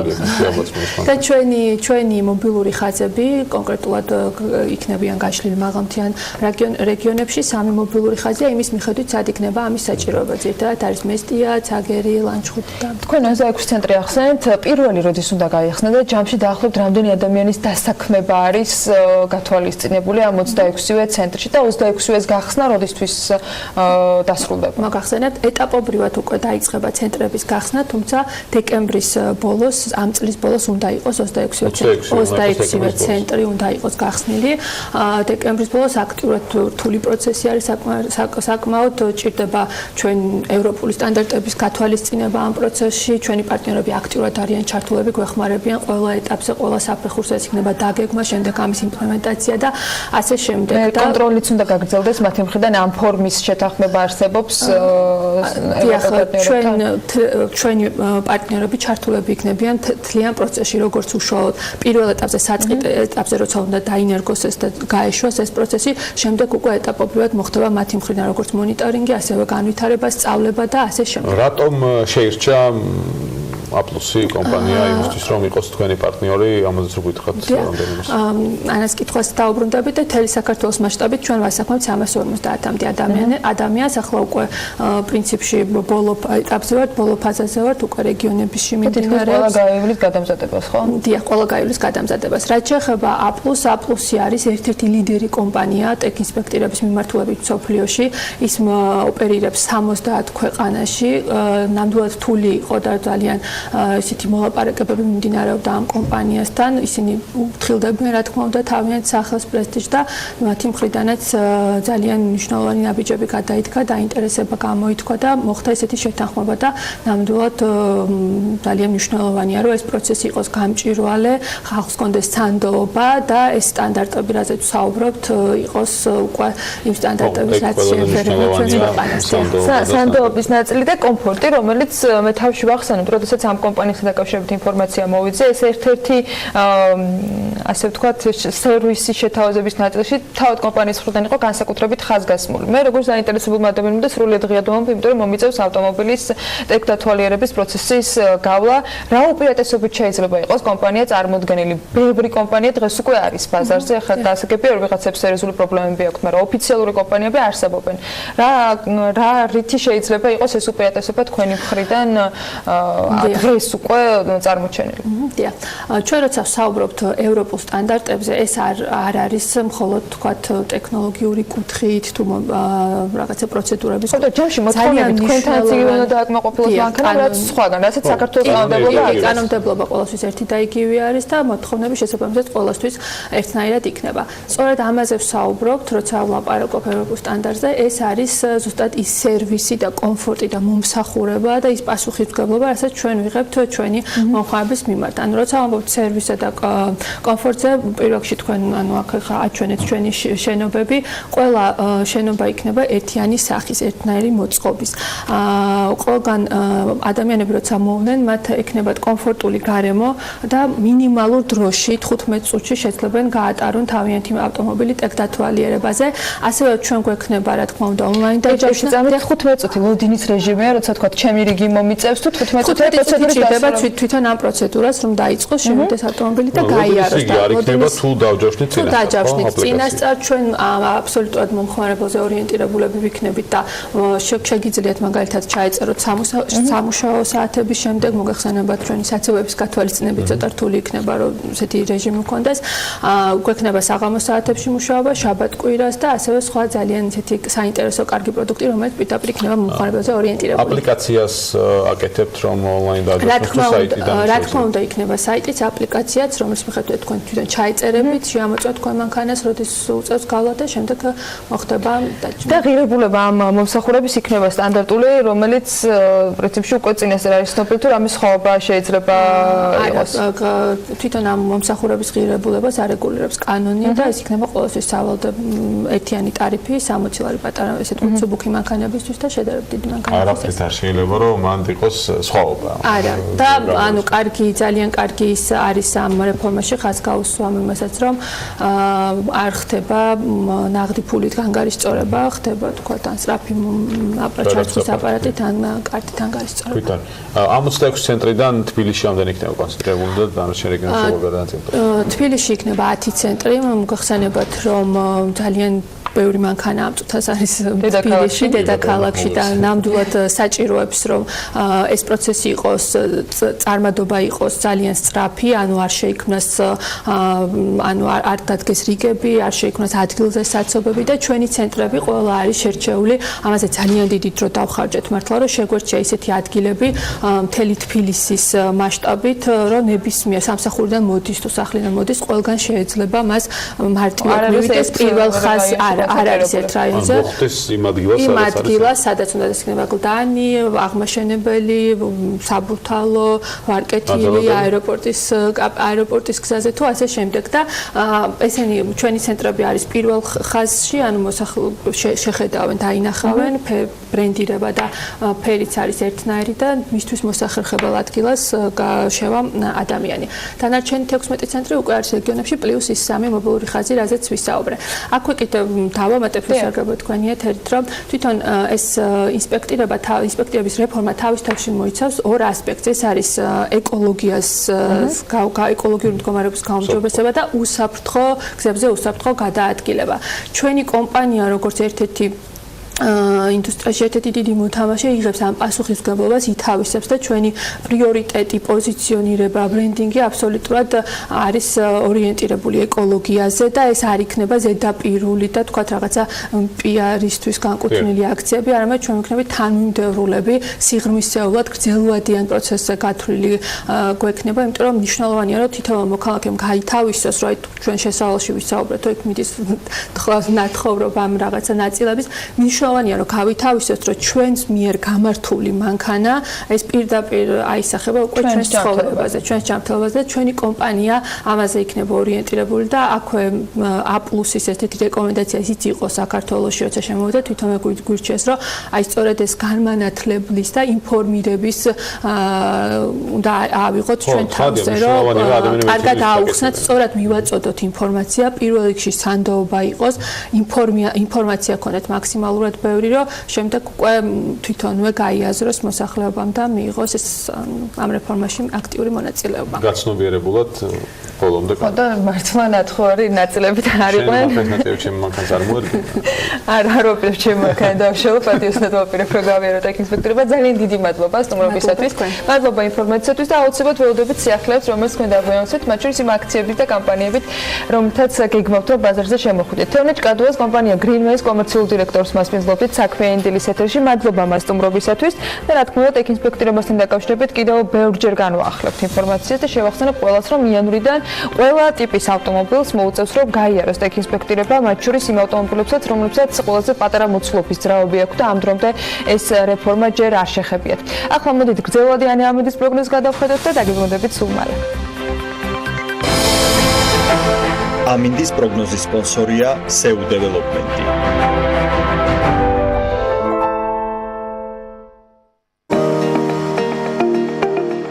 ამინდის პროგნოზის სპონსორია სადაზღვევო კომპანია უნისონი.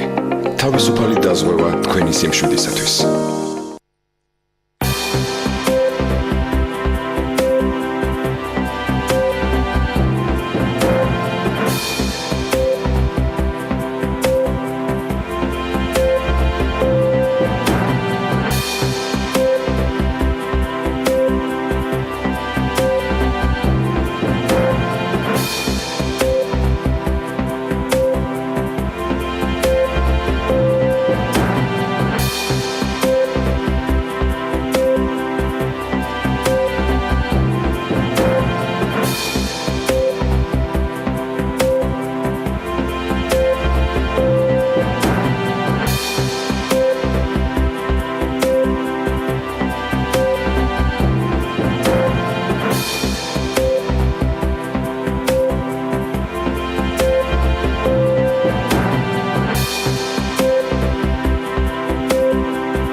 ამინდის პროგნოზის სპონსორია SEU დეველოპმენტი.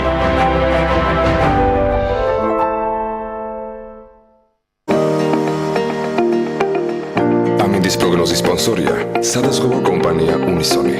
თავისუფალი დაზღვევა თქვენი სიმშვიდისათვის.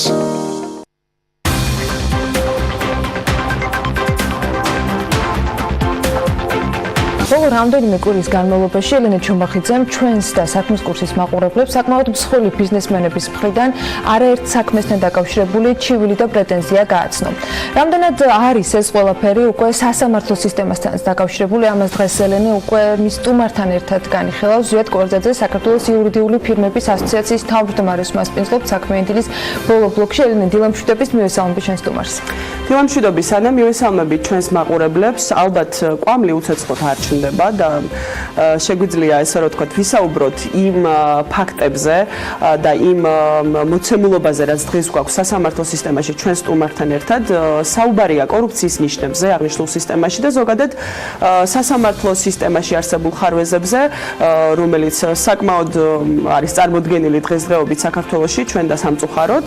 ვისაუბრებთ ასევე ბიზნეს გარემოზე და ბიზნესის პრეტენზიებზე უშუალოდ სასამართლოსთან მიმართებით, ასე რომ პრინციპში ეთერში უკვე წარადგინეს ჩვენი სტუმარი ზვიად კორძაძე სტუმრობს დილიდან საქმიანი დილის ეთერში. ძალიან დიდი მადლობა ბატონო ზვიად იმისთვის რომ ხართ ჩვენი სტუმარი და ვისაუბრებთ საკმაოდ საინტერესო და რაც მთავარია და სამწუხაროა ესე რომ ვთქვათ აქტუალურ თემაზე, რაც როგორც ანამაც აღნიშნა დასაწყისში არაერთხელ გაჟღერდა და დაფიქსირდა მოსაზრება შესაძლო კორუფციის ნიშნებთან დაკავშირებით ჩვენი ეთერის მეშვეობით სხვადასხვა ინვესტორების მხრიდან და ახლა საინტერესოა თქვენი შეფასება. ჩვენ გავეცანით თქვენ სტატიასაც, რომელიც დაიბეჭდა კომერსანტში და ესე რომ ვთქვათ, იქ საუბარია შესაძლო ნიშნებზე კორუფციის.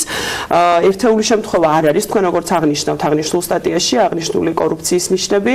რა შეგიძლიათ გითხრათ დამატებით? თქვენ რა გაძლევთ იმის საფუძველს, რომ ასე ვფიქროთ და რა ვითარებაა ზოგადად სასამართლოში აღნიშნული კუთხით? მოგესალმებით კიდევ ერთხელ. მე მოქმედი ადვოკატი ვარ, ამიტომ კონკრეტიზაციისგან ფაქტებისთან დაკავშირებით თავ შევიკავებ. მე უბრალოდ იქაც აღნიშნე და ზოგადად ვამბობთ, რომ აი თუნდაც თქვენი გადაცემებით სხვა პრესის ფურცლებზე სხვა გადაცემებში გაჩნდა ამაზე საუბარი. გაჩნდა ადამიანები, რომლებიც საუბრობენ, რომ ეს ნიშნები არსებობს. თუ გავიხსენებთ ახლა ჩვენ ბოლო ისტორიას, ახლა მე 23 წელი ადვოკატი ვარ და აი მოქმედი კორუფცია როცა თუხთუხევ და ისიც ძალიან კარგად მახსოვს ის პერიოდიც. და რაღაც პერიოდის შემდეგ ამაზე საუბარი შეწყდა უბრალოდ. სასამართლოსთან სხვა ტიპის პრეტენზიები იყო. იყო ის, რომ სასამართლო არ იყო დამოუკიდებელი მთლიანად ხელისუფლების, წინა ხელისუფლების დროს მთლიანად ხელისუფლების დაკვეთას ასრულებდა, როდესაც სახელმწიფოსთან ჰქონდა შეხება სისხლსამართლის საქმეებზე გამოსვლას აზრი არ ჰქონდა, მაგრამ ამ ტიპის ესე ვთქვათ პრეტენზიები არ არსებობდა.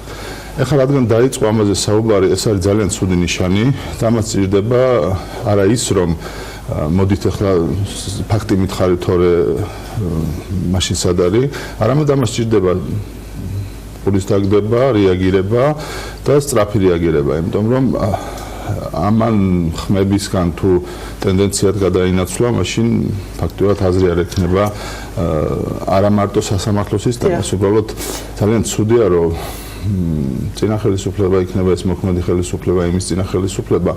ვერ ხვდება ერთ რამეს, რომ სასამართლო სისტემა თუ არ გასწორდა, ქვეყანა არ გასწორდება. გამორიცხულია, იმიტომ რომ ჯერ კიდევ მაშინ, როდესაც ხელისუფლების დანაწილების პრინციპი ჩამოყალიბდა, სასამართლო სისტემა არსებობს იმისთვის, რომ განიმუხტოს ყველანაირი კრიზისი, როდესაც ქვეყანაში შეიქმნება. და ეს არ ეხება მარტო სამართლებრივ კრიზისს, იმიტომ წყვეტს სასამართლო არჩევნების სპეცი, იმიტომ წყვეტს ბიზნესის სპეცი, იმიტომ წყვეტს საკონსტიტუციო დავებს, რომ კრიზისები, რომელიც შეიძლება შეიქმნას, ვიღაცამ უნდა თქვას, რომ ეს ესია. და იმისთვის, რომ თქვა, რომ ესია და დაგიჯეროს, სანდოობის ხარისხი უნდა იყოს ძალიან მაღალი. ბატონ ზვიად, ვინ თუ არა თქვენ და არა მარტო თქვენ, არამედ ის პრაქტიკოსი იურისტები და ადვოკატები, რომლებიც უშუალოდ არიან ჩართული სასამართლო პროცესებში, უნდა იყოთ საქმის კურსში იმასთან დაკავშირებით, თუ რა ვითარებაა თვითონ სასამართლოს შიგნით. ანუ თქვენ საუბრობდით იმაზე, რომ კორუფციის ნიშნების შესახებ გესმით. მეორეა, რამდენად გვაქვს რეალურად ამასთან, ანუ ამის საფუძველი რამდენად არსებობს. შეიძლება არსებობდეს რაღაც გარკვეული ეჭვები, მაგრამ მე მესმის, რომ შესაძლოა თქვენ კონკრეტული სახელები და გვარები უბრალოდ არც და ვერც დაასახელოთ, მაგრამ სასამართლოში პრაქტიკაში რამდენად ხედავთ და რამდენად არის იმის საფუძველი, რომ მიფიქროთ, რომ კორუფციის ნიშნები გაჩნდა. თქვენ აღნიშნულ სტატიაშიც ამბობთ, რომ სასამართლო ბიზნეს დავების გადაწყვეტისას არის სახელმწიფოს მხარეს. აი ესეთი რამ ამოვიკითხეთ ამ ხმების გაჩენას კიდე ერთი რამე უწყობს ხელს, როდესაც კომპეტენციის ნაკლებობაა და სახეზე გვაქვს არაკომპეტენტური გადაწყვეტილებები, ეს ბადებს ეჭვებს. და როცა ჩვენ ვლაპარაკობთ ბიზნეს დავებზე არაკომპეტენტურობაზე, ეს არ ნიშნავს ზოგადად, რომ მოსამართლეები ზოგადად არაკომპეტენტურები არიან და არც იმას არ ნიშნავს, რომ დაუშვათ არაპატიოსნებიან, მაგრამ ბიზნეს დავების განხილვა სჭირდება სპეციფიური ცოდნა. მაგალითად, მოსამართლეს უნდა ესმოდეს ზოგადად, რომ ბიზნესის ანგარიშს ქონებას რომ ყადაღას დაადებ, ისევე როგორც დაუშვათ დავაზე ტუალეტს დაადებ ყადაღას რაღაც ჩვეულებრივ დავაზე, ხო? ეს განსხვავებულად უნდა გააკეთო. უნდა ესმოდეს შედეგი, რომელსაც გამოიწვევს მისი ქმედება. ის რომ დაუშვათ ვიღაცა ყადაღას არ ადეს, მაგრამ ქონებას უყადაღებს ბიზნესს დაუშვათ და მე რა ქონება დაყალაღებული აქვს. უნდა ესმოდეს, რომ ქონებას ბიზნესი იყენებს ბანკში ჩასადებად, რომ იქედან ფული აიღოს და ასევე ბიზნესის განვითარებისთვის მოიხმაროს. აქ არსებობს ორივე ეჭვი, ანუ ერთია რომ უსამართლოდ ხდება და ერთია რომ სამართლიანად ხდება უпростоრად აღნიშნული სარჩელის უზრუნველყოფის გამოყენება, იმიტომ რომ ცხადია რაღაც შემთხვევებში ალბათ ასეც უნდა ხდებოდეს. მეორეა რომ კონკრეტული მიზნისთვის, კონკრეტული პირების დისკრედიტაციისთვის თუ არ ვიცი, ეს შეიძლება იყოს გარკვეული ანუ რაღაცა შიშით თუ აი რა შეგვიძლია დავუშვათ, რატომ ხდება მაშინ ამას ხო ლოგიკური ახსნა უნდა ქონდეს, ვინმე ზეგავლენით თუ ერთი ვარიანტია რომ იფიქრო, ესეთი რაღაცა რო ხდება, ერთი ვარიანტია რომ იფიქრო რომ ეს ხდება დავუშვათ არაკომპეტენტურობის გამო, მეორე ვარიანტია იფიქრო რომ ხდება რაღაცის გამო. ამას ემატება ისიც, რომ მოგეხსენებათ ჩვენი სასამართლოს დავების განხილვის სიჩქარე, როდესაც ესეთი ტიპის ყადაღა თუნდაც უკანონო იყოს, ეხლა ყადაღებზე ვლაპარაკობ ამ შემთხვევაში და უზრუნველყოფებზე და აკრძალვებზე, ხო? როცა ესეთი ტიპის აკრძალვები მიდის მერე აპელაციაში მაგალითად და იქ დევს თვეები და კლიენტი მეკითხება, რომ აი რა ხდება, ხო აშკარად უკანონოა, გასაჩივრებულია, რატო არ იხილავენ სწრაფად? ხა კლიენტისთვის სასამართლოს შეიძლება ეს არის 217 საქმე, მაგრამ კლიენტისთვის არის ერთადერთი და განუმეორებელი, იმიტომ რომ მის ბიზნესს აფერხებს. შესაბამისად, როდესაც პასუხი არ აქვს და ეუბნები, რომ აი ესეთი მდგომარეობაა სასამართლოში. და ეს არ გეუბნებით მე ჩვეულებრივ ბიზნეს წარმომადგენლებზე, დიდი ბიზნეს წარმომადგენლებზე, ავტომატურად ჩნდება ესეთი ტიპის კითხვები, რომ აქ რაღაც ხომ არ ხდება სხვა. ხო არ არის ისეთი რამე, რომ ამას სპეციალურად მიკეთებენ. ხო არ არის ისეთი სიტუაცია, რომ ვიღაცა მამაში რაღაცა თანხა გადაიხადა. შემდეგ იწყება ამაზე საუბარი. ამაზე საუბრის მიუხედავად მაინც არ იძულება ესეთი პრობლემები და დევს ესეთი საქმეები განუხილველი. ეს ბადებს გარდა იმისა, რომ ხა მე კიდევ ერთხელ გეუბნებით მოქმედი ადვოკატი ვარ, კონკრეტულ საქმეებზე კლიენტის ინტერესი თუ არ არის და მის ნებართვა თუ არ არის, მე ვერ ვისაუბრებ, მაგრამ როცა ხა ზოგადად ვსაუბრობთ, ეს არ არის ზოგადად საუბარი, ეს არის კონკრეტული საქმეები და მე უბრალოდ არ ვასახელებ ამ შემთხვევაში კონკრეტულ კლიენტებს, იმიტომ რომ არ მაქვს მათი ნებართვა, რომ მის საქმეზე ვილაპარაკოთ. ეს ნებართვაც იმიტომ არ მაქვს, რომ ამ საქმეებზე რომ ვილაპარაკოთ კონკრეტულად, ეს არ ნიშნავს იმას, რომ საქმეები გამოსწორდება, შეიძლება პირიქით უფრო პრობლემატური ხდეს სიტუაცია. ამიტომ კიდევ ერთხელ გეუბნებით, მე არა ვარ ერთადერთი უკვე თუნდაც საქართველოს იურიდიული ფირმების ასოციაციაში 30 იურიდიული ფირმა გაერთიანებული და ეს საუბრები ესეთი ინფორმაციების გაცვლა გამოცვლა მიდის და როდესაც 1, 2, 3, 4, 5 ამაზე საუბრობს, ამას უკვე ტენდენციის სახე აქვს, თორე მე რო გამოვიდე და ვთქვა რომ ხა ეს მოხდა ჩემ ერთი კლიენტის შემთხვევაში და მე მინდა მივაღწიო და უშუალოდ იმ კლიენტთან მიმართებაში რაღაც სიტუაციის გამოსწორებას, ეს ადვოკატის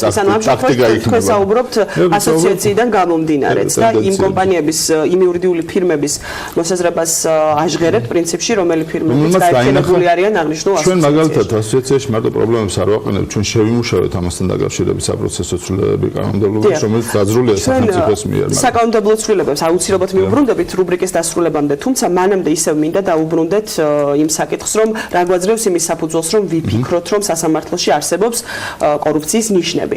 თქვენ ჩემზე კარგად იცით ალბათ, რომ არსებობს გარკვეული კრიტერიუმების, მახასიათებლები, რომელიც მიგვანიშნებს, რომ სასამართლოში შესაძლოა არსებობდეს კორუფცია. ანუ სწორედ ის ნიშნები, რაზეც ჩვენ დასაწყისში საუბრობდით და უსაფუძვლოდ ცხადია მით უმეტეს ადვოკატებისგან და იურისტებისგან არ არის გამართლებული გარკვეული ბრჭყალებში რომ ვთქვათ ბრალდებების გაჟღერება. რა ნიშნები არის ისეთი, ან უფრო სიღრმისეულად რომ განვიხილოთ აღნიშნული საკითხი, რაც მიგვანიშნებს იმაზე, ერთია რომ თქვა დროში გაწელილია და კონკრეტულად ხელოვნურად შესაძლოა არსებობდეს იმის ეჭვი, რომ ხელოვნურად ხდება ამ პროცესების გაჭიანურება. კიდევ ხომ არ არის ისეთი რამ, რაც გაძლევთ საფუძველს იმისას, რომ მოსამართლეები არიან მე თქვენ გეტყვით ერთ-ერთ თავარ კრიტერიუმს, რომელსაც ჩვენ ხვდებით, რომ საქმეში რაიმე ნორმაში არ არის. წაიგეთქეთ გადაწყვეტილებები.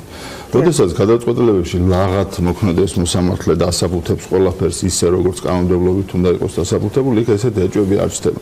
მაგრამ როდესაც მოსამართლე ყურიდან მოთრეულ რაღაც არგუმენტებს იშველიებს, უფრო მეტად ეყრდნობა ახსნა განმარტებებს ვიდრე მტკიცებულებებს, ამის ეჭვები ჩნდება. მე მაგალითად თქვენ ტელევიზიაზე თქვენ გადაცემასთან მაქვს ერთი შემოთავაზება, ხო ფიქრობდი რომ მოვიდიოდი, გავაკეთო. მაგალითად ყოველი წლის ბოლოს ვთხოვოთ ადვოკატებს და წარმოადგინონ გადაწყვეტილება და გამოავლინოთ 2-3 საუკეთესო გადაწყვეტილება და 2-3 ძალიან ცუდი გადაწყვეტილება, რომელიც კონკრეტული გვარები აქვს იმ გადაწყვეტილების უკან დგას მოსამართლეებს, ხო? შექმნით რაღაც კონკრეტული ჯგუფი ექსპერტების, ეს არ არის რომ ადვოკატები ჩართოთ, იმიტომ რომ ადვოკატი მაინც სუბიექტური ესეთი სიტუაციის დროს და დააჯილდოვეთ.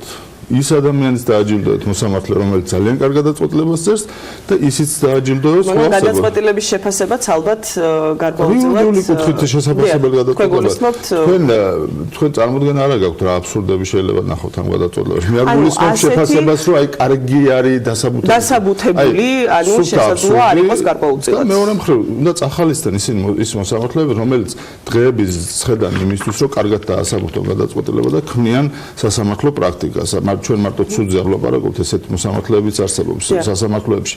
ისიც უნდა ვთქვათ, რომ სახელმწიფო პირველ ინსტანციაში ბიზნეს დავების განხილვაზე გამოყო ცალკე მოსამართლეები. დიახ, ვიწრო სპეციალიზაცია და ვიცით, რომ სამინისტრო კომერციული პალატების შექმნის კუთხითაც მუშაობს. არის, მაგრამ ამას აი არ შეიძლება სასამართლოში დარღვეული უფლება ნაწილობრივ აღდგეს. ამას ჭირდება მოჭრით გადაწყვეტა, რომ ერთხელ და სამუდამოდ დამთავრდეს ამის საუბარი. ბატონო ზია, ძალიან დიდი მადლობა იმისთვის, რომ ამ პრობლემაზე ისაუბრეთ და ჩვენ ცხადია მივყვებით ამ პროცესებს, ეს არ იქნება უკანასკნელი ეთერი, სადაც ჩვენ თუნდაც თქვენთან ერთად და ასოციაციის სხვა წევრი იურიდიულ ფირმების წარმომადგენლებთან ერთად ვისაუბრებთ ამ საკითხზე. ჩემი ძალიან დიდი სურვილია უბრალოდ ფიზიკურად აღნიშნულ ეთერში ვერ მოხერხდა, რომ სხვა იურისტებიც ყოფილიყვნენ წარმოდგენილი და მათი მოსაზრებებიც მოგვესმინა შესაძლო კორუფციის ნიშნებთან დაკავშირებით.